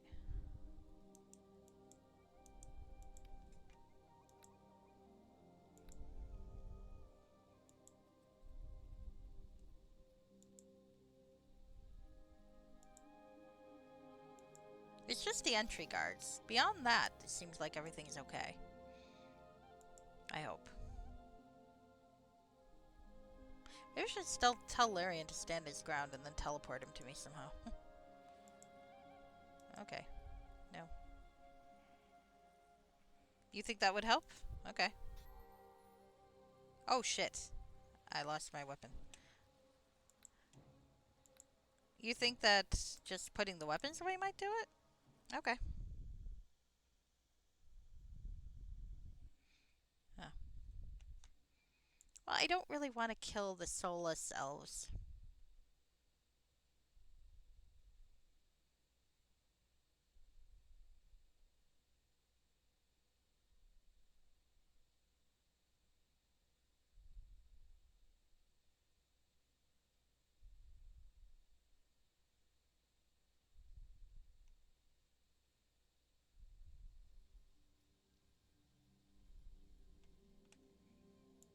Okay. Alright. First, let's clear out some space. So that now that I can take off the fucking thing, I can actually do that. Alright. I wish I had invisibility, but I don't think I have anything that does invisibility anymore, which is a shame. Here, take that off. Okay. Oh yeah, you missed my burial. That was the tail end of my last VOD though, part 5. So if you do want to see it, that was pretty awesome. Yep. My badass, monk companion turned on me. I tried resurrecting her, and even naked she killed me. So, she's staying dead.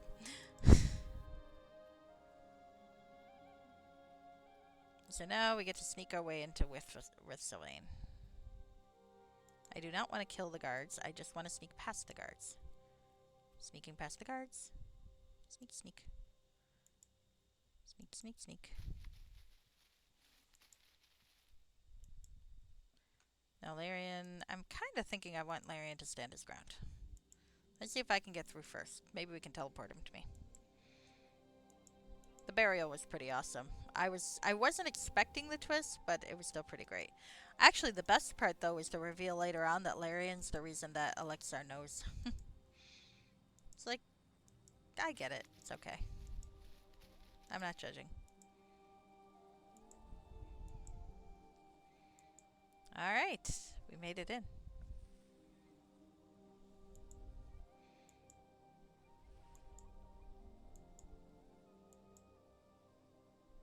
Okay. Sorry, Larian, you were just too...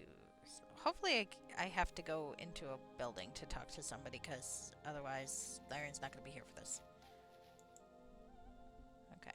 Hi. Greetings. The elf looks at you with blank eyes, as if she sees right through you. Who are you? Welcome, stranger. Welcome to the city in the trees. What's happening here? Happening? Nothing is happening. We are at peace. And what about the darkening? What about the war that wages throughout your forests? There's no war. All is well here. There's no war in Ba Sing Se, huh? Why did the guards attack me? Of course. Come rest yourself. It's a fine day. It's raining. Raining? I beg to differ. The sun shines upon us in all its warmth. I think there's something wrong with you. Seems unaware of the reality around you. Please, good sir, there's no need to argue here. Come, sit and rest yourself in the shade of the ancient oaks. Can you tell me where I can find Lord Evanorn? Lord Evanorn has left us long ago. Where's he gone? That I do not know. Perhaps you should speak with Elder Thilidesen. He's both wise and powerful. He will know. Where is he? He's in the Senrad, the great hall in the center of the city. Thank you. Farewell. They used to have names. That's a touch I kind of like. In the prior games, in prior chapters of Fortress, they all had names. Now they're just like, nope, no names. Do I want to go through the entire thing like I usually do? Maybe not. I kinda do. The once glorious hall is withered and is now entwined with a cage of thorns. Oh, interesting.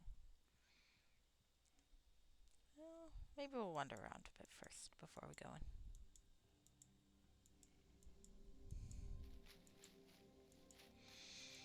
in.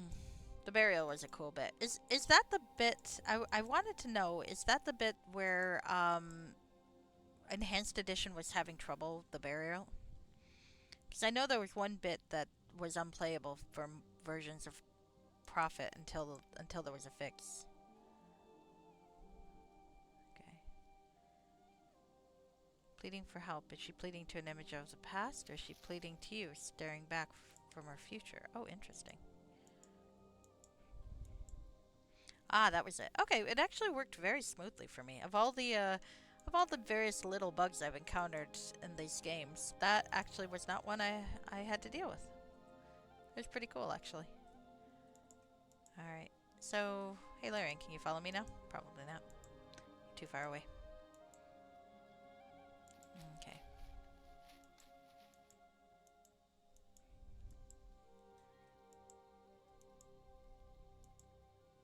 What was glitching about it before? Just not reacting the way it was supposed to? Well, whatever they did with the more recent patch, the folks who did the patch did a great job because it worked out perfectly.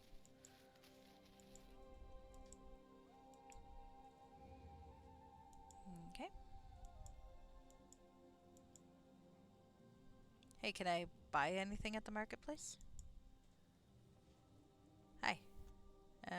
Okay. Bye. Thank you very well. I'm not going to go through the same dialogue again. I was just curious to see if I could buy anything. Oh. There we go.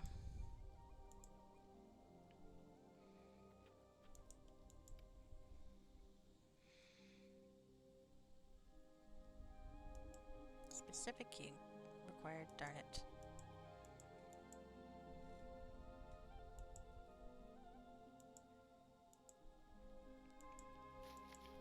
Okay, let's go over here.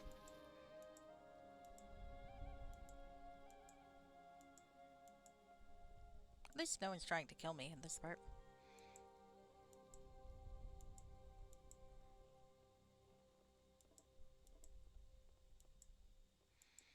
I feel like I should have Larian around though while I'm looking through all this.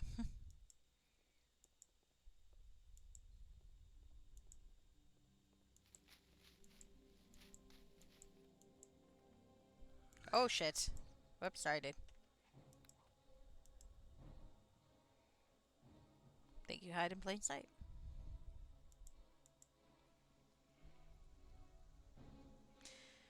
Ah, when you reach the... Oops, one sec.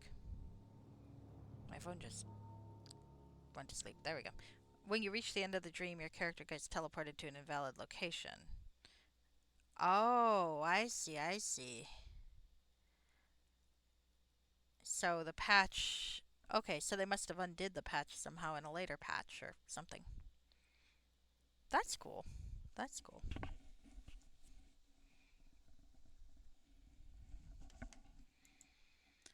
Well, it worked out fine now, so I'm very happy.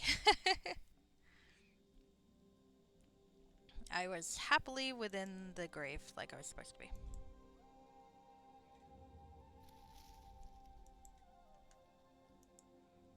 I wonder if they fixed it just for this game. Or if they had other reasons to fix it. Oh, uh, goodbye, goodbye. Fuck. Alright, I'm trying not to die, fellow friend. Let's move.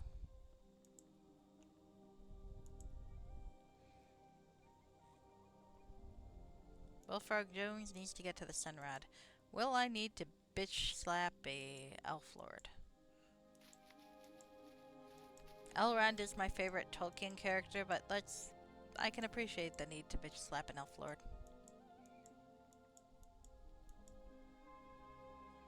Go back to this. I remember that pretty airship that was over here. It kind of died with us. Oh well, you know how it goes.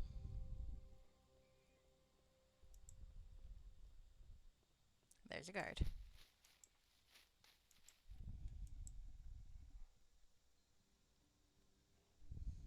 True, true. Yeah, I mean, it makes sense as a fix. It's just also makes sense why it didn't work for that game. So I'm guessing someone must have realized, or someone must have fixed it in a later patch.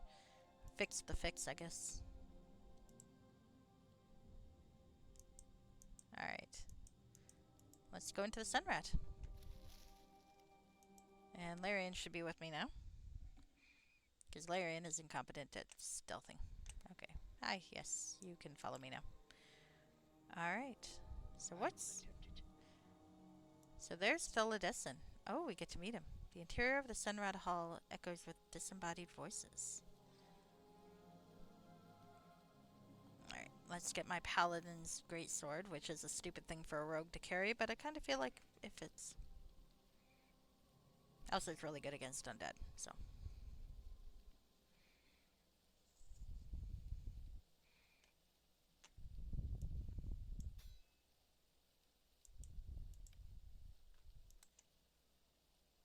Okay.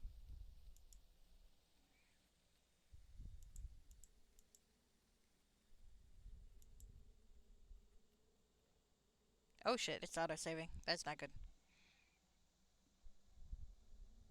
Oh. Oh, I remember you saying you had that workaround version. Teleporting range to the surface, but it ruined the special effects. I could see that. As it was, the special effect did look cool. So, I'm glad that they fixed it. But I would have appreciated your version if they hadn't. So, my name's Bullfrog Jones. Why do you come here? Why do you disrupt the sanctuary? What kind of sanctuary is this? All your people in some kind of trance. Yet they persist and remain true to their nature. That's what I've given them. How? What have you done to them? I've spared them the fate that befell the other great houses, the fate that befell the kingdoms of men. What fate is that? Don't you know? Haven't you already seen it? You mean the army of the undead? None could stand against it. Not the warriors of Linlotharn, not the kingdoms of Sardathia or Bellyria, or the hordes of the Untar.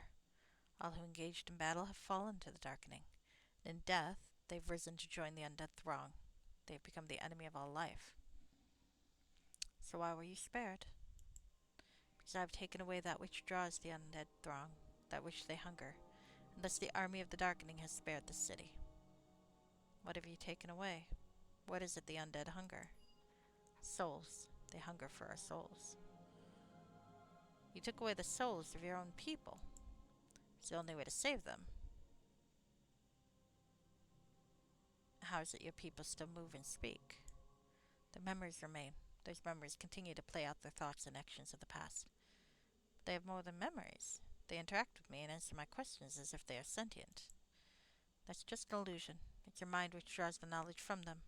They merely react to your questions like the branch of a tree react to your hand and you pass. And you. It's the same with me. I am empty of all but memories. What happened to the souls? Actually, we'll go. You're in pain. Your memories burden you with a terrible guilt. Pain is also an illusion. I have no soul, so no consciousness. My body merely plays the gestures of pain, but I feel nothing.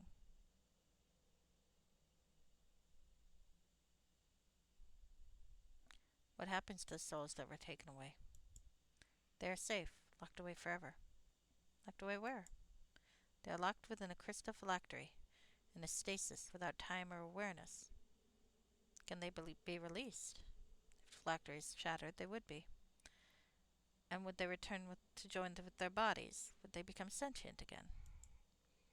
I do not know. Perhaps. But even if they did, in time they would too fall to the darkening. They would become a tool of destruction. What do you mean in time? Eventually the armies of the undead would be drawn to this place. Eventually they would conquer us and turn us into our thralls. You could defend yourselves. You must give your people that opportunity. No, I've made my choice. This is the only solution. Must think on this. So, can I find the phylactery without battling with this guy? I guess is the question.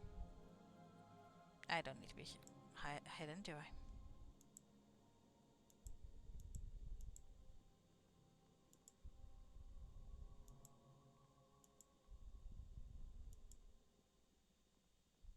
He's writing upon the door.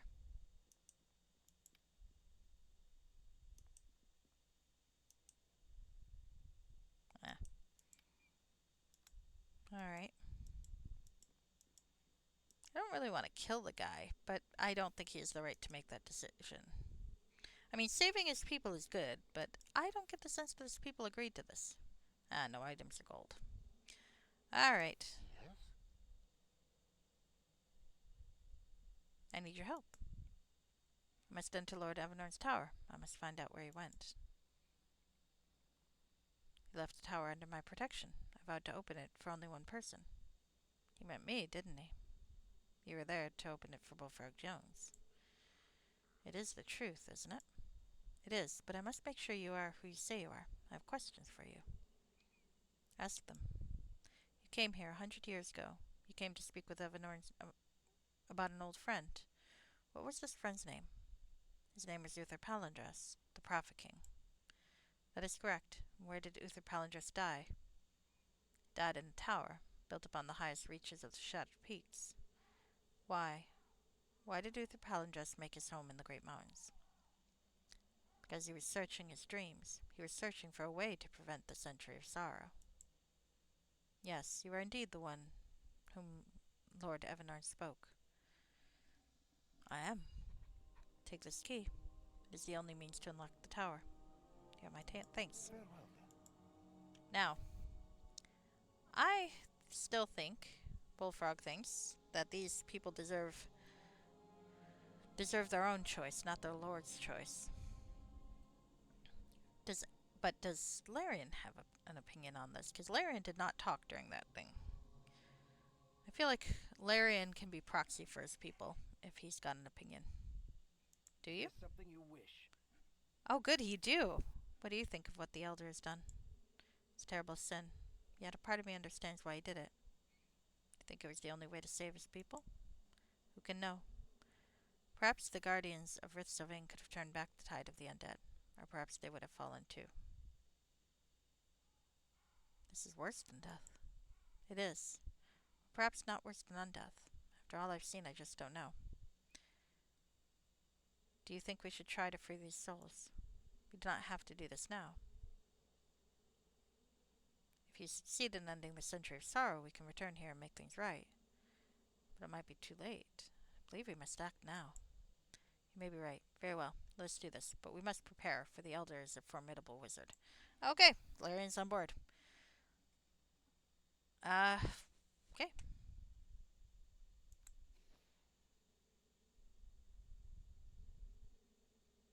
I mean, he's got a point about waiting, but, I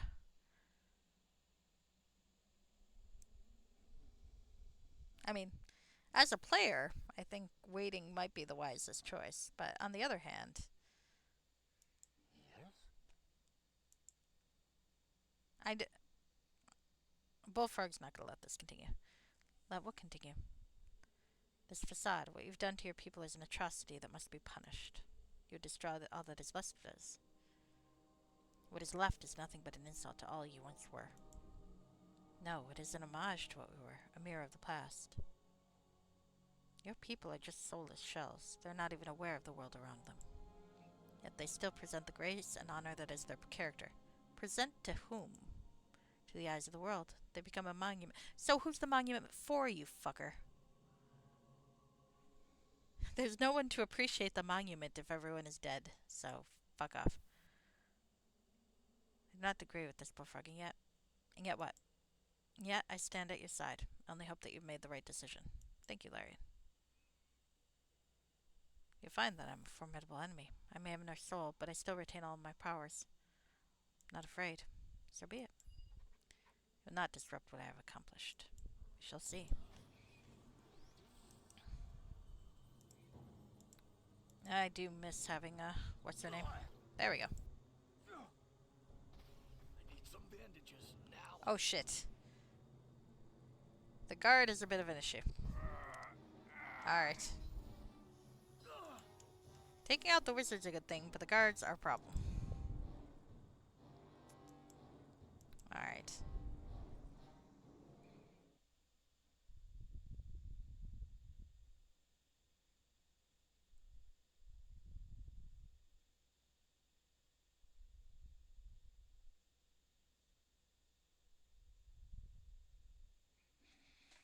I don't know.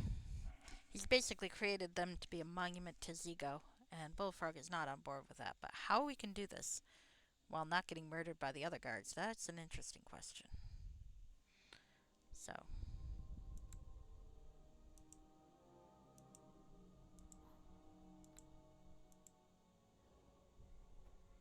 Is there something you Larian, wish? I need you to cast buffing spells.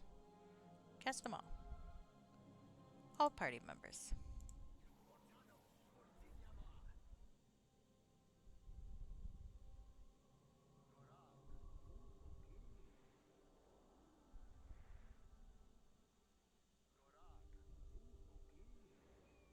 I miss Ghostly Visage so much.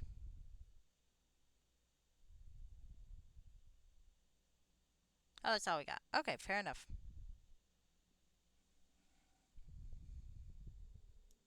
Yes? Alright.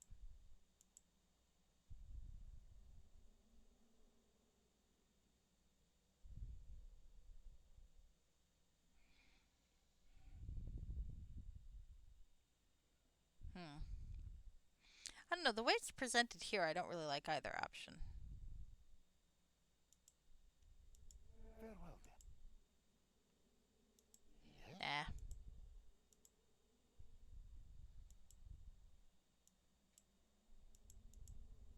Nah. Alright. Let's see again. Okay.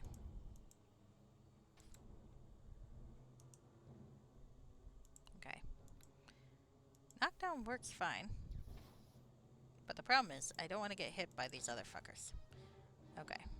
Now let's go back to knock him down again. My steel will strike true.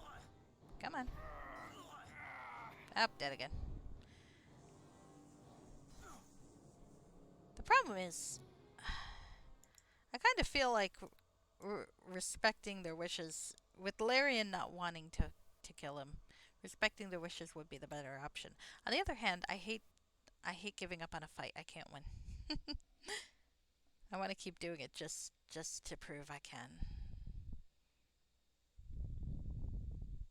But he is right about maybe we can come back and fix this. I don't know.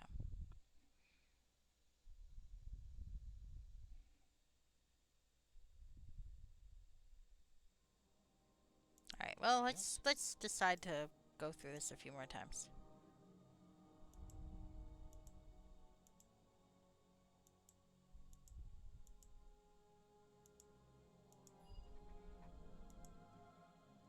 My steel will strike true.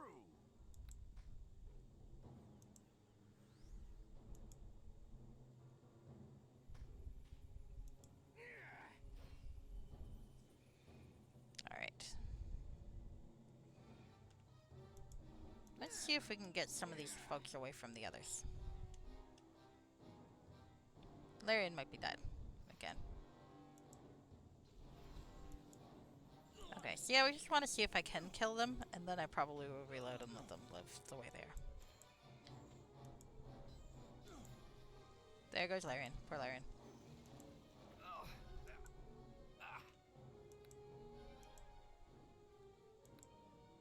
There we are.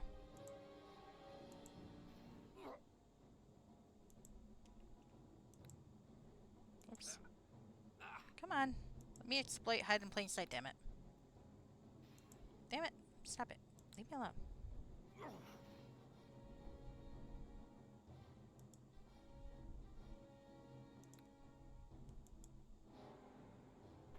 Damn it, they've got me pinned. I am fucked. Alright. I may have to take the speediest route after all, but I really want to... I want to defeat them before I admit to not being able to.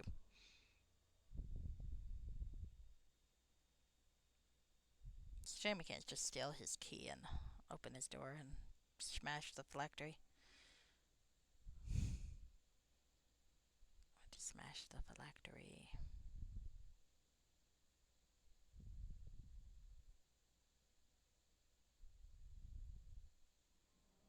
Time to mass murder all of Ritzoane.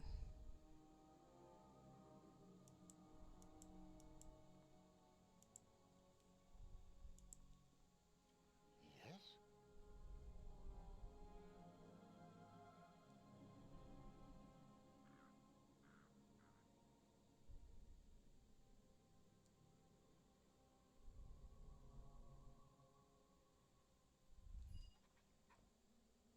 I really should do what Larian wants, but now it's a matter of principle.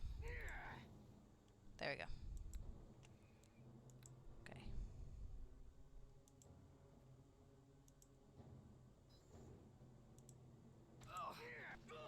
Yep, there goes poor Larian.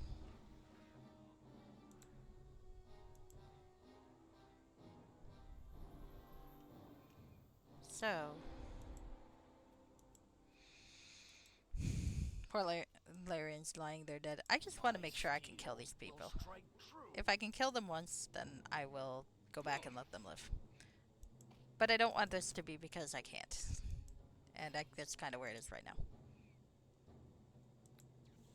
Ah, exploiting hide in plain sight for forever. Totally counts. That's hilarious.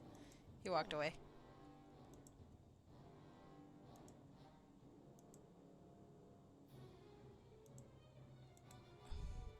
Turn around, turn back. I don't really want to be murdering these people though, because they're soulless. So, like I said, I am planning to reload and not do it. I just want to make sure that it's clear to the game that I'm not doing it because I don't want to, not because I can't. So that means I have to kill them first. This all makes sense in my stupid head, I guarantee you. Alright.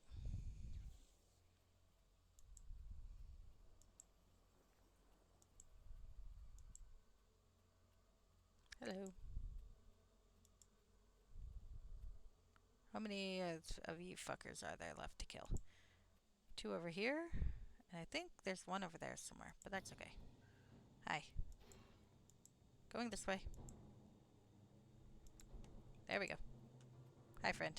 We're gonna kill you again. No, no, no. Fuck, fuck, fuck. This is not working.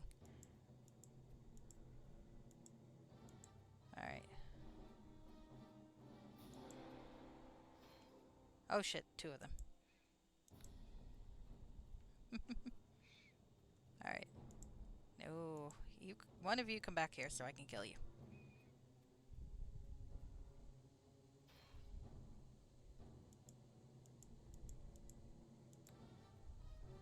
This is very amusing, actually.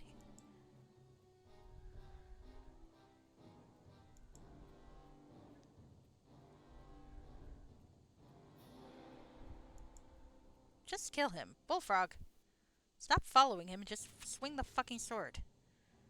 Dumbass. I'm going to this effort for a battle I'm gonna retcon anyway. But still. Like I said, I need to prove to the game that I'm retconning it because I sincerely believe that this is the right thing to do and not because I can't win this battle.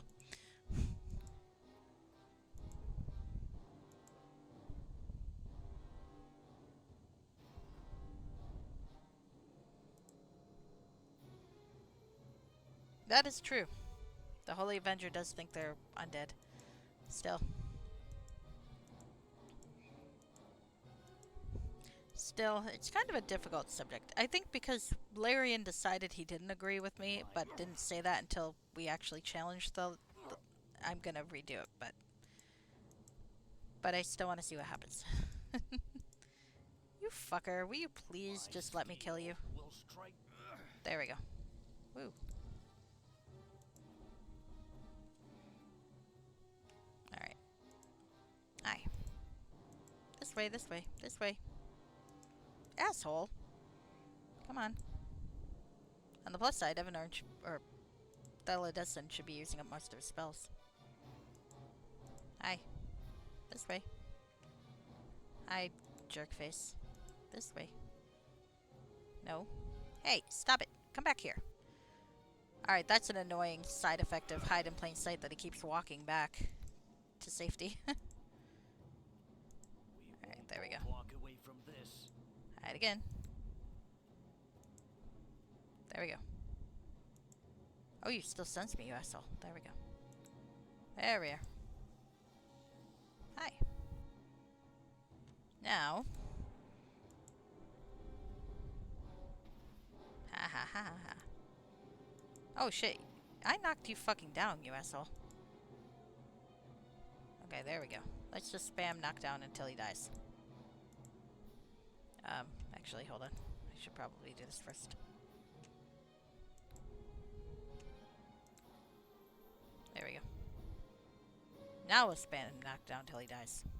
Because Theledescent has no discipline, which actually seems pretty accurate. Hey. Dickwad. Stay down.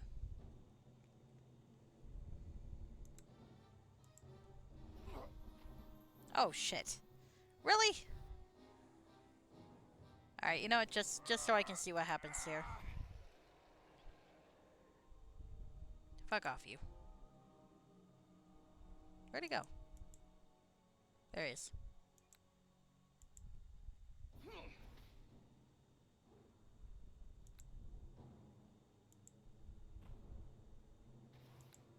There, we're just gonna keep hitting you while you're down.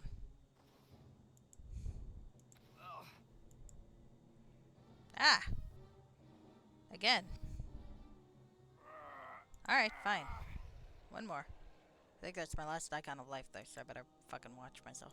My steel will strike true.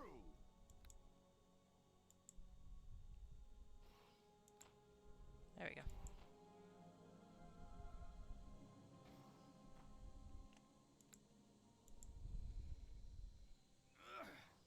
Alright, I am proving sort of that I can kill him, albeit with some extra respawns.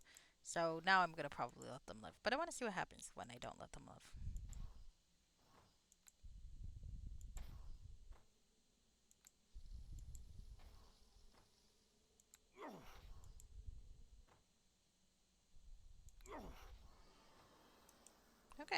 Thank you, dude. There's a key. So we've killed your old lord. Sorry, Larian.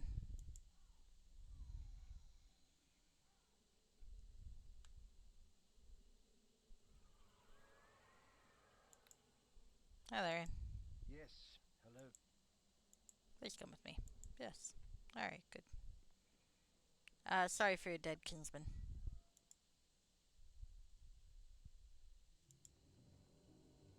Oh, this is looking very evil.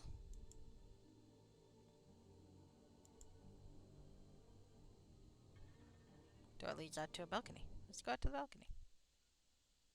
Watch, I'm gonna get out there and I'm gonna get shot by arrows, because that's hilarious. Nope. Oh, cool though. That's kind of neat. It's a nice balcony. Okay, now let's go back inside.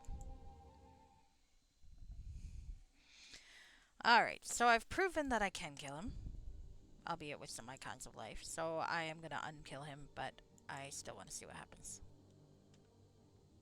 What's in the book? Book. Oh, Rituals of the Drow. That can't be good. Why the fuck do you have Rituals of the Drow, dude?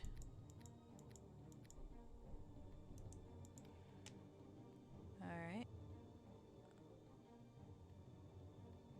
Oh. The Ritual of Rethurak Ishutu is the answer. If the final verses remain unspoken, then the body will not be destroyed. How to make them listen? They want to fight, and they will die. I make the choice for them. I'll announce the day of prayer. Okay, so we're actually going to re-kill him.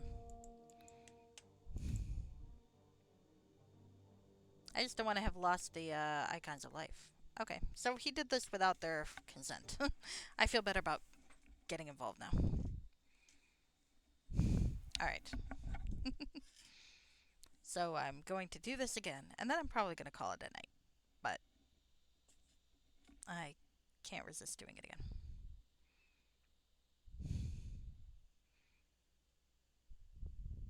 I was going to undo it, and I've decided, nope, he deserves it. I just need to be more strategic about this whole thing. Alright.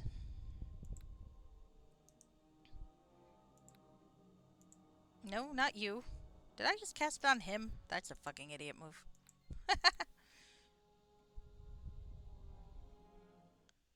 Alright.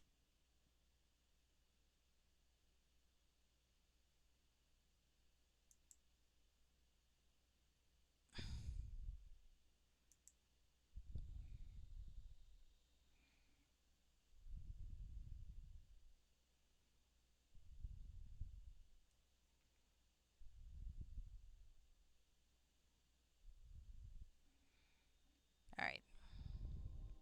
So, back to this one. Bless us all.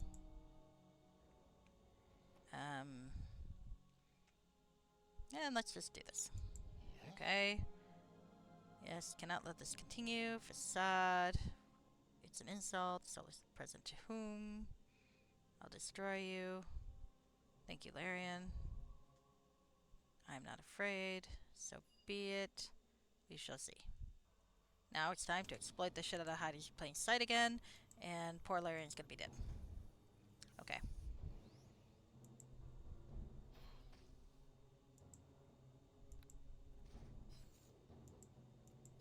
Oh, cool, you can still see me. Follow me this way, guys.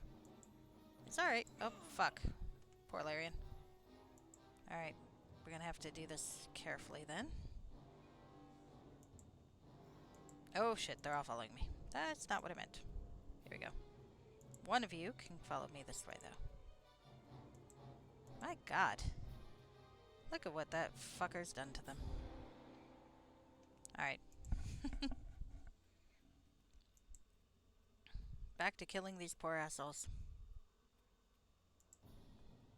And what's his name? I just gotta be careful, because it's that fucking barrier. I'd knock him down and then I'd take damage, so I... But in the meantime, let's kill this guy. Hi, dude. Really? Really? Come on. Come on, you asshole. There we go. How are you immune to sneak attacks? You fucker. Fine. Hi. Over here.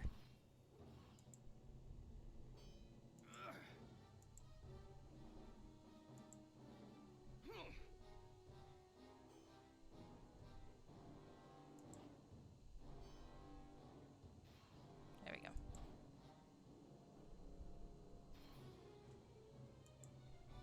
One down.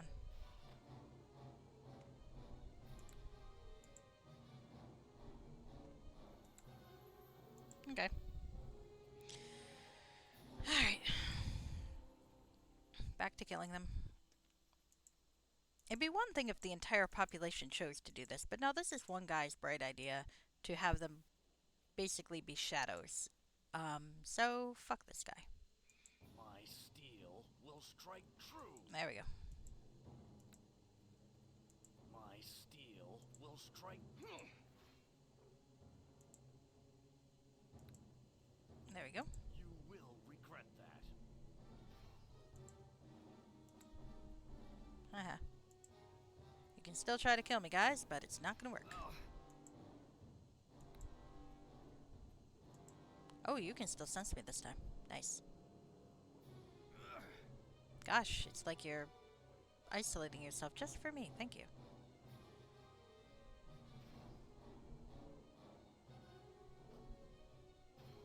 There we go. Where's the other guy?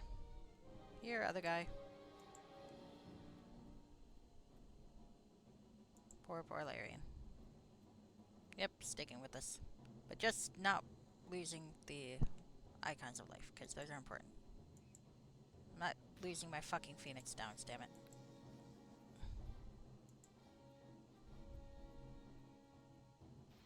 I do like that Thuladestin apparently has no wisdom or discipline, because that seems accurate. From this.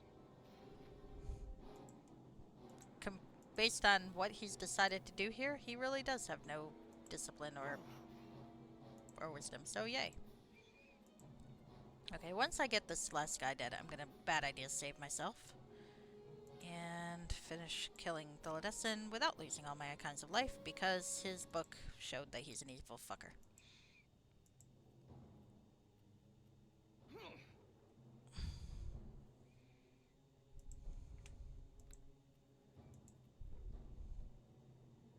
Like, I'm gonna turn my own people into mindless ghosts, and that's gonna prevent them from dying. It's like they are already dead, basically, with what you've done here.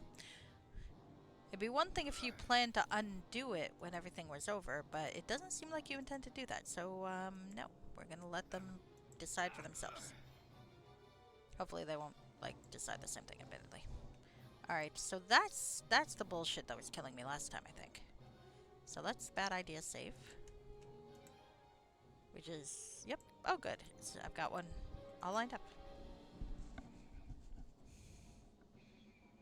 I can't believe Bullfrog Jones is using a Holy Avenger. It's like, use magical devices is broken. Like, Bullfrog Jones is not a paladin. Bullfrog Jones does not deserve any of this. Bullfrog Jones is crying himself to sleep at night, let's be honest here. Alright. What do I have? Do I have anything that... I've got power word kill. Nice. Got a potion of speed. What's the mandolin do? Oh, hello. So what happens if we dispel magic once per day?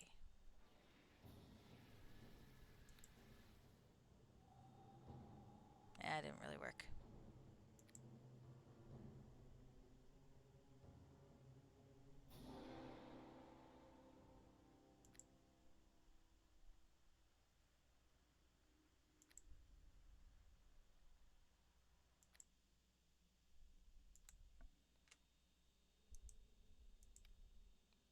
Oh well, that looks like it might have done what I needed it to do. So let's see about knocking you down now that you're not on fucking fire.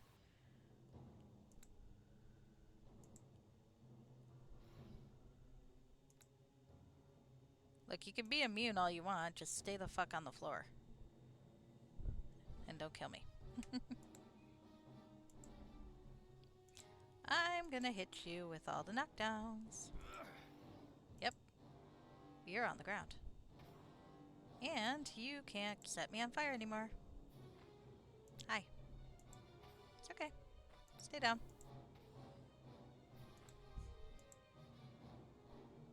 I'm gonna knock you to the ground.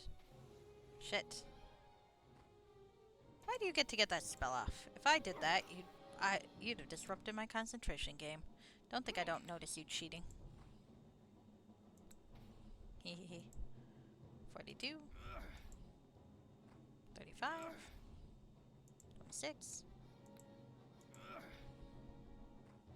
You really should have invested in some discipline, dude. Ow. Fuck, that hurts. Okay. Fuck. No spells. No spells for you. Thank you. Ow. There we go. I think it's cheap that he was able to get that off, but you know, fuck it. It's fine. Alright. Can always wait for the fire shoot to end. I did. Then he got me with a fucking cloud kill. But. Alright. So like I said, my initial thought was to respect Larian's wishes, but now that I read that book and found out that he did this on purpose, we're going to treat that as a prophetic vision, and Bullfrog's going to be happy to keep his ass killed. Sorry, Larian.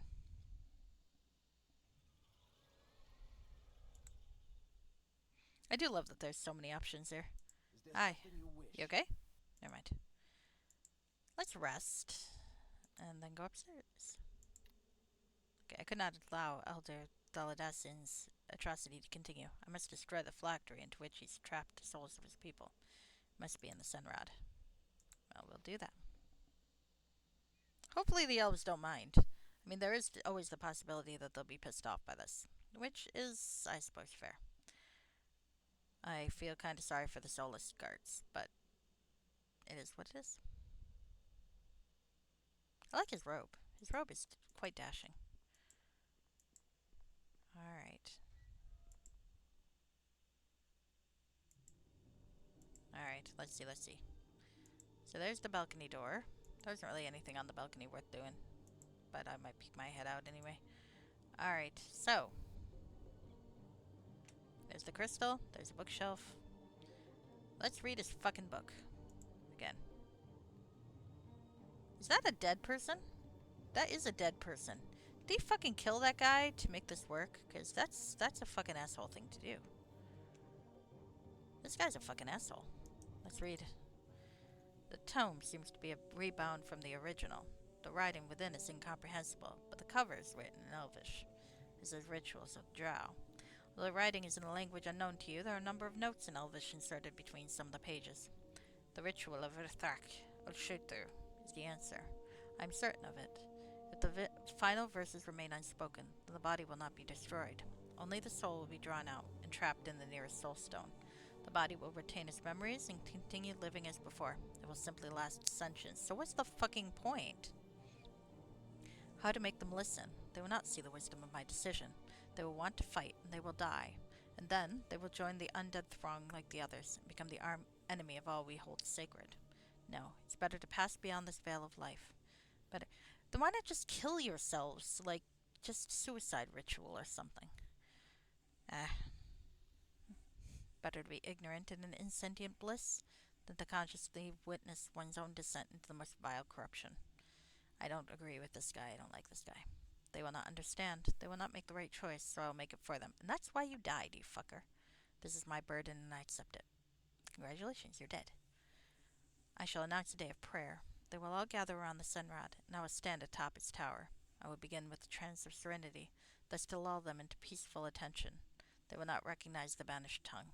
They will listen to the ritual without fear, and in their painless stupor allow their souls to be taken. And then there shall be no more fear, no more pain. We shall be at peace forever. I'd have more respect for him if he just poisoned his entire fucking people. It's the same fucking thing if you think about it. Oh well. Alright, so let's look at his bookshelf and see if he's got anything else worth looking at before we hopefully don't antagonize an entire people. We're gonna antagonize the fire people. Hopefully they do not mind. Hopefully they do not mind. Oh, thank you for the follow, person who followed. I'm not sure when you followed because I don't keep track, but I appreciate it nonetheless. Okay. So I just bash it, right? Okay. Let's do it.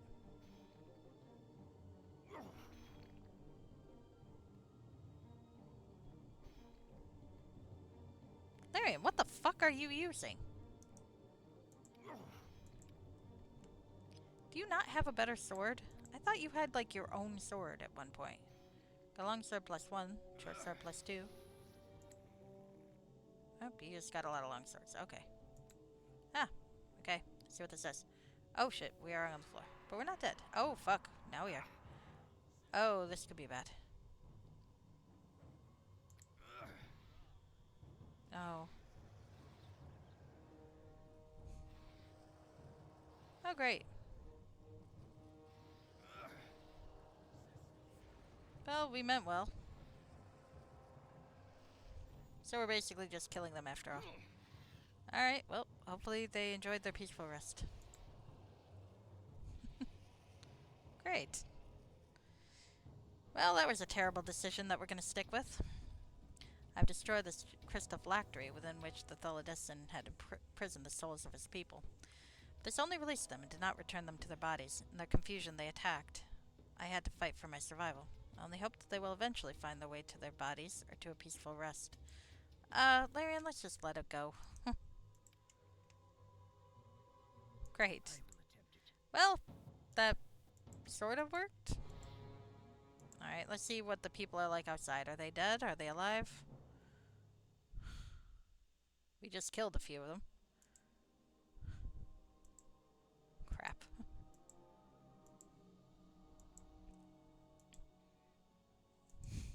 Bullfrog is having a bad day. Oh. Oh. The enchanted tree still works. Oh, that's interesting. So we might have just murdered the elf people of Earth Sylvain.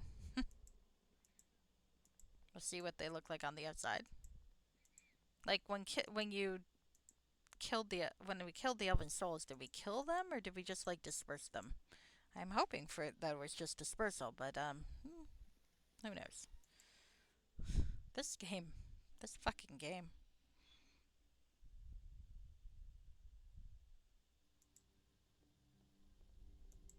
Maybe it was better to keep them alive. Well, Bullfrog Jones is a man of many regrets. The Senrad. Its tree seems to have withered. Oh. That's probably what he would have said if I'd brought him here to begin with. Okay. Are there any people around? Oh, there's an elven woman. Your soul's released. I freed it. Freed my soul? I don't understand.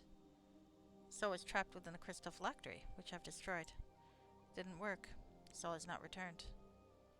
Didn't work. We've come much too late. The souls have been away from their owners for decades. They can never find their way back again. It's terrible. I don't know what you mean, stranger. My soul has always been with me. You don't understand. The Elder Tholodescen, he took your souls in a desperate attempt to protect you. He put you in a soulless trance. It's no use. She won't understand you. This is tragic. Come, good sir. Don't speak of such troubling things. Rest yourself here among us. Perhaps in time it'll find its way to you. Okay, well, I mean, I suppose, except for the ones I killed, I mean, I suppose they're no worse off, huh? They're still here in Solus, so they're still alive. I didn't kill them. Maybe they'll get their souls back someday, and maybe they won't. I don't fucking know. But I'm sticking with that decision. The door seems to be sealed with powerful magic. But Evanorn did let us, or Tholodescen did let us in, so let's find out what Evanorn's got here, and then I'll probably call it a night. Fuck. Fuck hell. Okay. Bullfrog has no idea if he made the right choice or not. Nor do I. Nor do I. Images swirl within the crystal. Let's examine it. Moving too quickly. Place hands upon it. The images coalesce to form Evanorn's face. Lord Evanorn. Again, the wheels of time shall turn without justice, without care. His voice echoes as if heard through a great chasm. Can you hear me? And thus he shall follow in my footsteps, and he shall find me at the gates of Imreth Arduin. Where? Where are the ruins of Imreth Arduin? For he too shall walk the astral routes, that which bind all in a great lattice of life. And thus he shall find me. You mean the Salanthir? You must have left it to me so I can follow you. I've left it firm in my study. That's how he shall find me. I will find you, and I'll find a way to end all this. Lord Evanorn's face dissolves into 100 swirling face shapes. Let's look in the book files. So, yeah, I kind of killed Thilidesen for no reason, huh? His people's souls will find the way back, find the way to arrest, or just undead attack everything. Woohoo. On the plus side, some braces of dexterity, that's nice. I got some of those, but never hurts to have another. Fox is cunning. Actually, Larian could use those too, couldn't he? He's an archer. Want some braces of dex? There we go. For you, friend, for you. Okay, let's go down the trapdoor.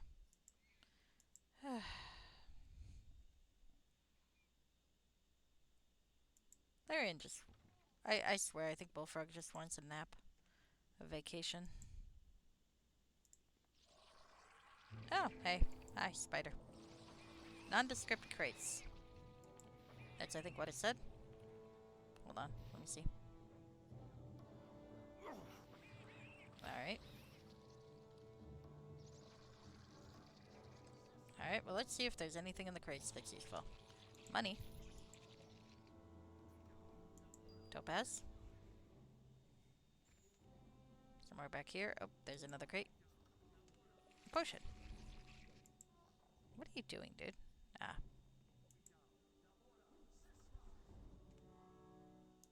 Some armor. That looks like it might not suck. Probably sucks, but that's okay. Potion of invisibility. Let's get the armor.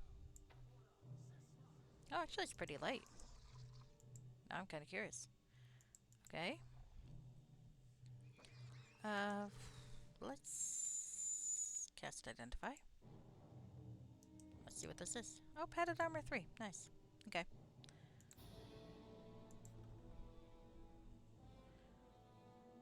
So we're looking for the Salanthir. It saved my life once upon a time. Maybe I'd have been better off staying in Uther's little sanctuary, huh? Could have been quite happy. Meridoc and Larian would have been stuck there too, granted, but maybe we could have had a party. 3-way. I don't know.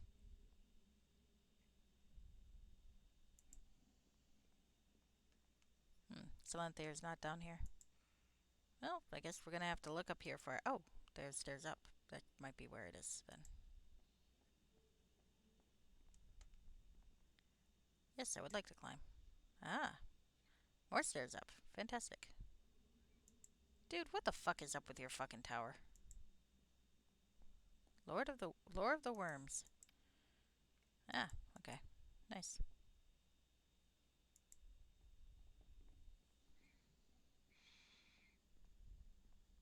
Boots unidentified. Okay. Gonna assume he left these for me. On account of I'm the only one here. Oh, or Larian. Maybe he left them for Larian. Boots of reflexes too. Nice. Ah. So here's a study of stuff. Book piles. Nothing interesting there. Oh. Squeaky, what do you want? Come here. Come on. I'm almost done. I'm almost done. I'll pay attention to you soon. Here, have a treat. You're so cute. Alright. Codex Anorethia. The age of this book is impossible to determine, since its bindings and pages appear to have been enchanted to last forever. The text is written in a very mysterious form of Elvish. Turning the pages carefully, you make out only a few barely comprehensible passages.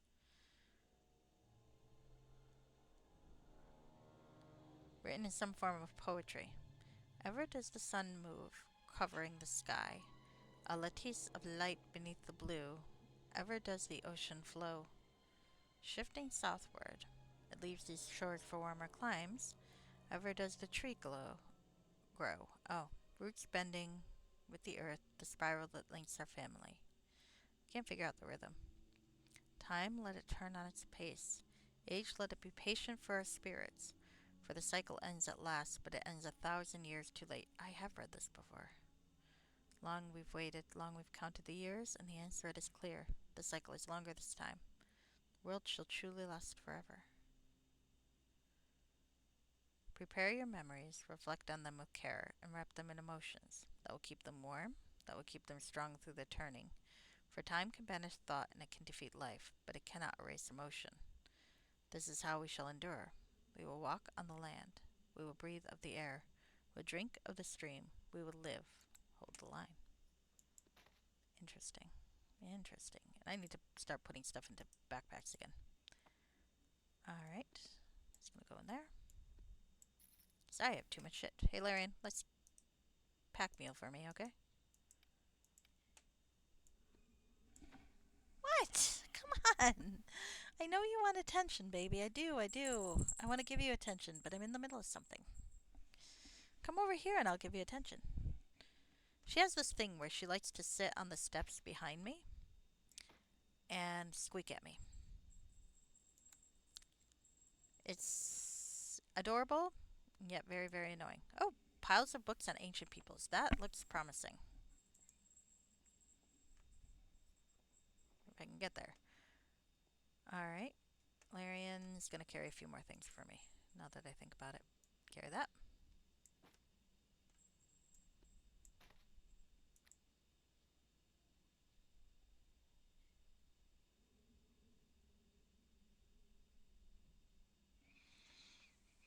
I've read the Vaethim. I'm not sure I've read about the Odun, so. For hundreds of years, the Black Marsh has been the home to an outcast human subculture known as the Odun people. Thought to be descended from the original settlers of northeast Valyria, the Odun were an extremely reclusive and closed society. Rampant inbreeding led to their particularly short stature, almost as small as halflings, an unusual dialect of the common tongue. Most fascinating, however, was their pagan religion of spirit worship. The Odun rejected traditional ideas about souls and the notion of the afterlife. Instead, believed that the spirits of the dead, called Loa, returned to the living by infusing themselves into newborn children. The Odun believe that each generation carries the memories of all past generations, and that these can be accessed through careful meditation, the consumption of various herbs and elixirs. Though the magical abilities of the Odin head wizards were never much compared to the more traditional arcane arts, they were believed to possess a few powerful skills. Most fearsome among these were the craft of Jingo Krathi, fashioning of wax dolls in the likeness of the enemies. It is said that if a part of someone's body, even a nail or piece of skin, was enclosed within such a doll, then the two would become psychically linked.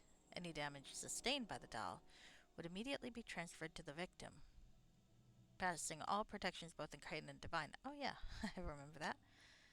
Much of what is known about the Odun is surely false, as they are largely extinct. When the armies of Rothald of Isengard marched against the orcs of Kruth in 766 LR, they passed through the Black Marsh. Conflicts with the Odun began immediately, leading to a brief but bloody war in which the mysterious culture was effectively exterminated. No, I met one. 2. Nevertheless, artifacts of the Odun do occasionally surface, even in civilized lands, leading some scholars to believe that their society still exists, scattered and hidden throughout the world. Well, I can verify that.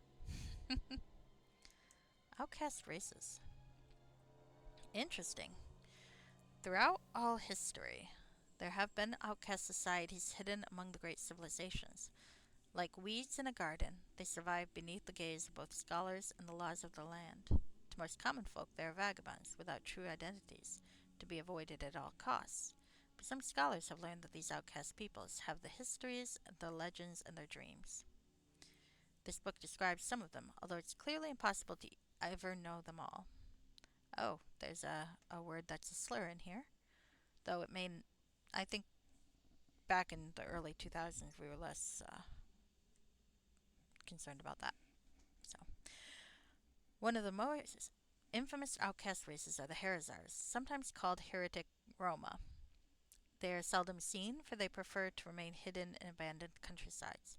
Legends have it that the Harazars are hated by the gods, cast out from their ancient homes in punishment for great sin they'd once committed. For this reason, they are shunned at best and exterminated at worst. Very few ever try to learn anything about them. Some scholars believe that the legends are true, that the Harazars committed a terrible affront to the gods called an apostasy. What this was is unknown, though it often said that they disobeyed their gods in a great act of arrogance. For this they were cast out, doomed to forever wander the lands until they finally pass into extinction. Interesting. Okay. Books on cosmology. Lore of the Creator I've read. The Black Moon I've read. Forge of the Elements. On the structure of the planes. Interesting. Oh, I remember that guy. This old book by a sage named Havikar Elnather. I met him. Describes his theories on the structure of the universe.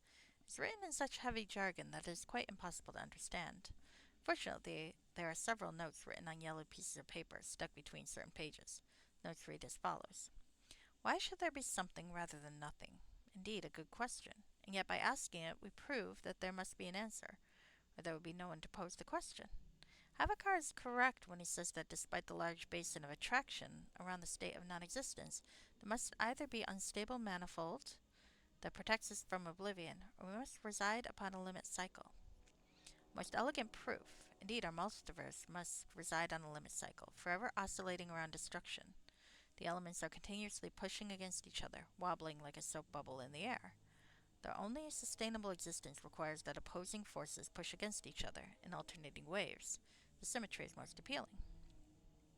An interesting observation. I'm not an expert on history, but didn't Sorolem of Augurd make the same conjecture? The great drought of 445 LR may indeed have been caused by transient imbalance between the planes of fire and water, but it all returned to normal within a year or so. Why is that not happening now? Brilliant. A mathological recipe for predicting the flow of climate. But could that be used to exert other influence as well? Would this create a paradox?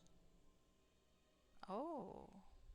The six elements are brought into balance, and the century of sorrow will come to an end. Balance between fire and water will restore the state of the sun and the rains.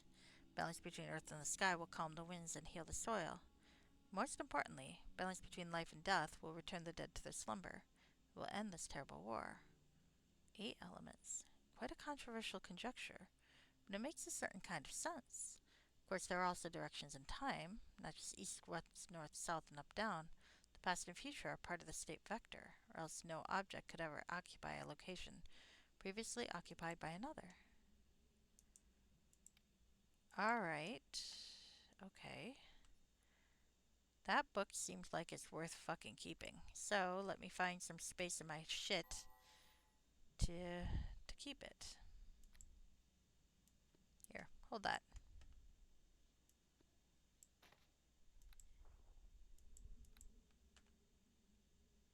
Books on geography. Frozen North, Sea of Sand. I've read The Edge of the World, but let's read the other two. Sea of Sand. This old book written by Lanaril Arturus, an elven scholar of geography from the 6th century LR. In it he describes the kingdom known as Akaban. I think I've read this one actually. And the great desert called Amdavar. The first pages, Lanaril provides a rough map of the kingdom, which lies to the south of Linlithar and Baleria, just across the Bay of Storms. The coastline of Akaban is a lush jungle, only partially tamed by civilized humans.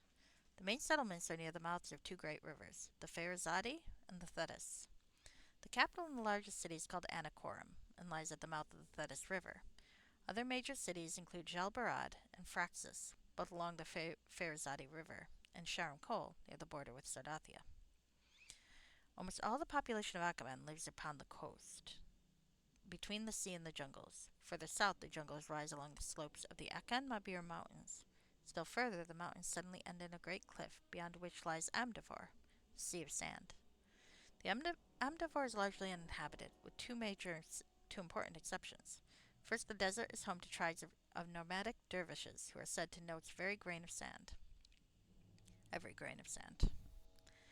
Second, deep in the desert there lies the ancient city of Hierathanum, home to the fabled chantry of weavers. According to Lanarel's account, Hierathanum is built against the northern cliffs of a great stone formation called the Thargonar, which rises like a horn from the sand. This stone formation reaches high into the sky, collecting moisture along its western edge. Hi, kitty. The moisture condenses into small streams of water, which trickle down the slopes and provide water to the people of Hierathanum. According to the accounts of travelers, the people of Akaban are cordial and civilized, but they do not trust outsiders. As one ventures away from the main trading centers along the northern shores, the society becomes increasingly closed, the people increasingly reticent. Their attitude is particularly unfriendly toward non-human races, toward whom the Akabari attitude ranges from distrust to outright hostility.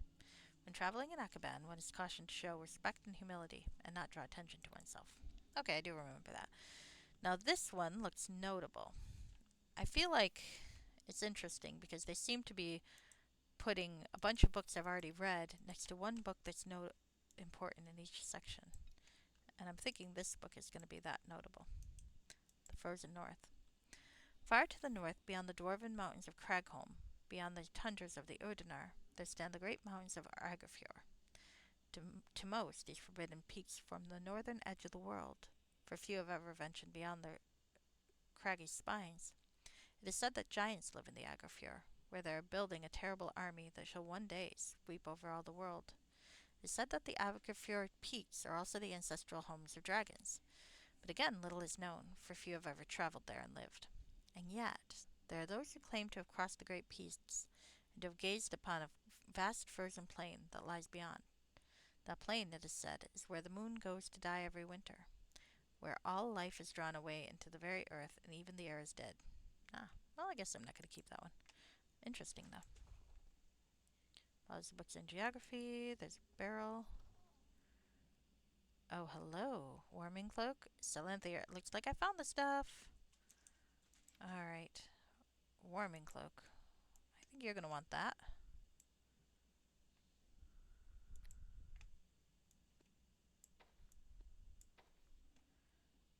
Another warming cloak. I'm going to want this. Let's put that here.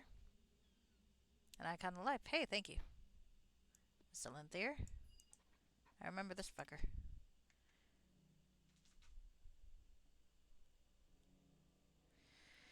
It's said that of all the trees of the world have both physical and astral roots, and that these astral roots are all intermingled in a great lattice of nature. The Salanthia is a magic gem which allows one to travel along these astral strands. Each such gem is attuned to a specific sister tree somewhere in the world. If the gem is used near any tree, while a specific key phrase is spoken, a portal will be opened leading to its sister tree. The portal stays open for only about a minute, but the link is established for much longer. If the gem has touched the sister tree, it will open a portal leading back to the previous location. It can only be used 3 times. This gem is linked to the great This gem is linked to the great tree in the hall of the Senrad of Rithsylvane, and is activated with the key phrase Anasthai Krill Linlatharn.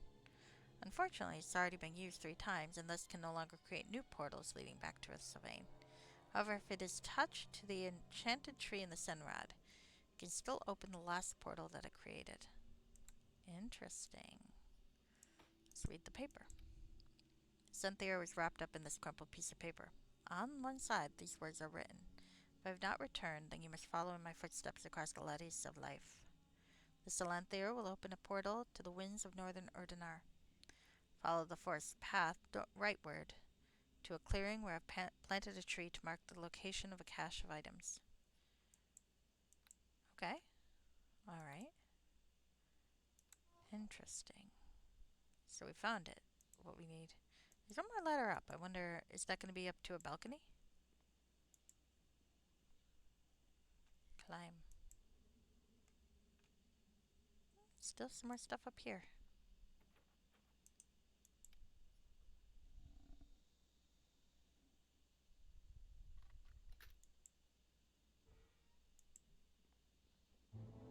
Oops.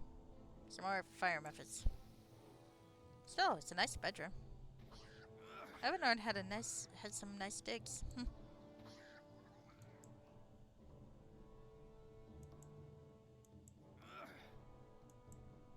Really, dude? Why am I missing this fucker? There we go. Alright. Nothing terribly interesting in Evanord's house. Robe. Robe unidentified. Fuck. I really need to see about... Okay, I thought I had more room in here. Let's see about making some room. I'll put that there. We'll put this here. Put this here. Put this here. Ooh, Ring of Wizardry. That's not bad. Put this here. And Gem of Brightness. And Ring of Fire Resistance. That actually might be useful. I keep forgetting I have it. Okay. I'll take this fucker. Alright. Why not? I got an identify spell, so it doesn't really matter. Lesser robe of eyes. Oh, that'll be useful if I need to spot anything. Okay. We'll keep that. Not the most convenient, but I had worse. And another ladder up. Climb. Oh, yep. I figured one of these would be a balcony. These elves really like their balconies. It's a spectacular view. Look at that. Think they're alive? Down there? Probably not. Alright. I think it is a good time to call it a night. Maybe I'll find my... Well, maybe we'll go down to the Sunrad and to the tree so that we can start the tree or start things at the tree. That seems like a good place. And then I will do my usual... I've decided I have this fondness when I end a stream of Prophet that I only did like last game and a few others, is that it's really fun to read the journal entries as kind of like a next time on Prophet sort of thing. So let me get over there and I will do that.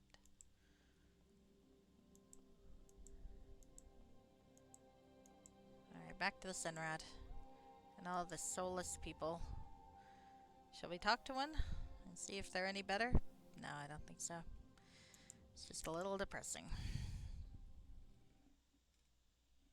He murdered his people in the end. I mean, I didn't help it by, like, casting out their souls, but he started it. Alright, so where's my tree? There's my tree. Lovely. Okay.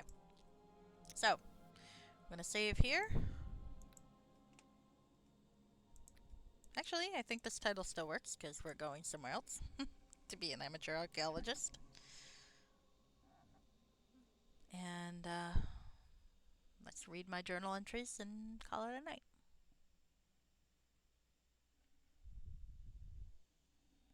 Saving the game. Alright. What do we got? The Souls of Rith Sylvain.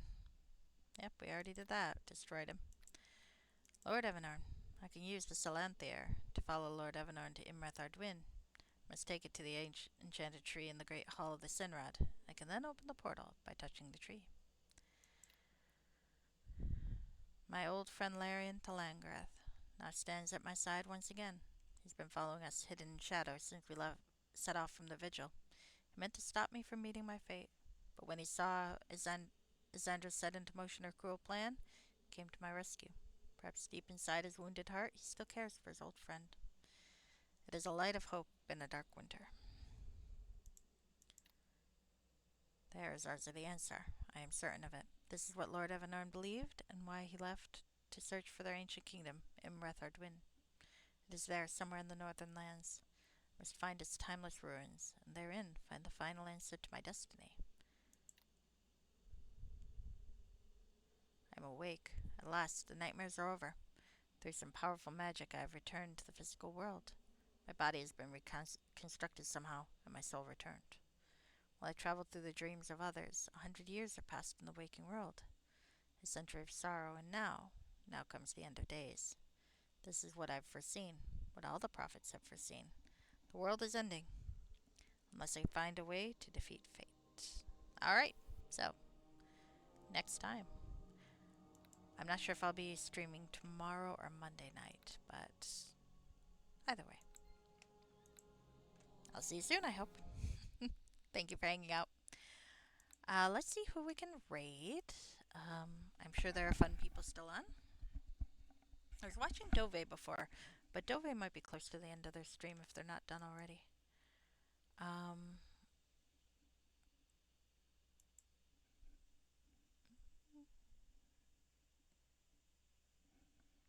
Alright. Well, there are a few people I haven't raided in a while. Retro Gaming Backlogs playing Bug Fables. Chadleywick is playing Dungeon Crawl Stories. You know, I have not raided Chadleywick in like 100 years. And it looks like it's a birthday stream, so that's the perfect time to raid. Let's do it. Let's raid my mutual Chadleywick. You like Chadleywick.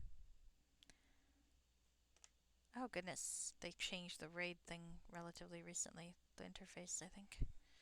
And now I don't know what to make of it. But that's okay. We're gonna find Chadleywick. Okay, so I'm gonna wish you all a good night, and I will be seeing you soon. Bye bye.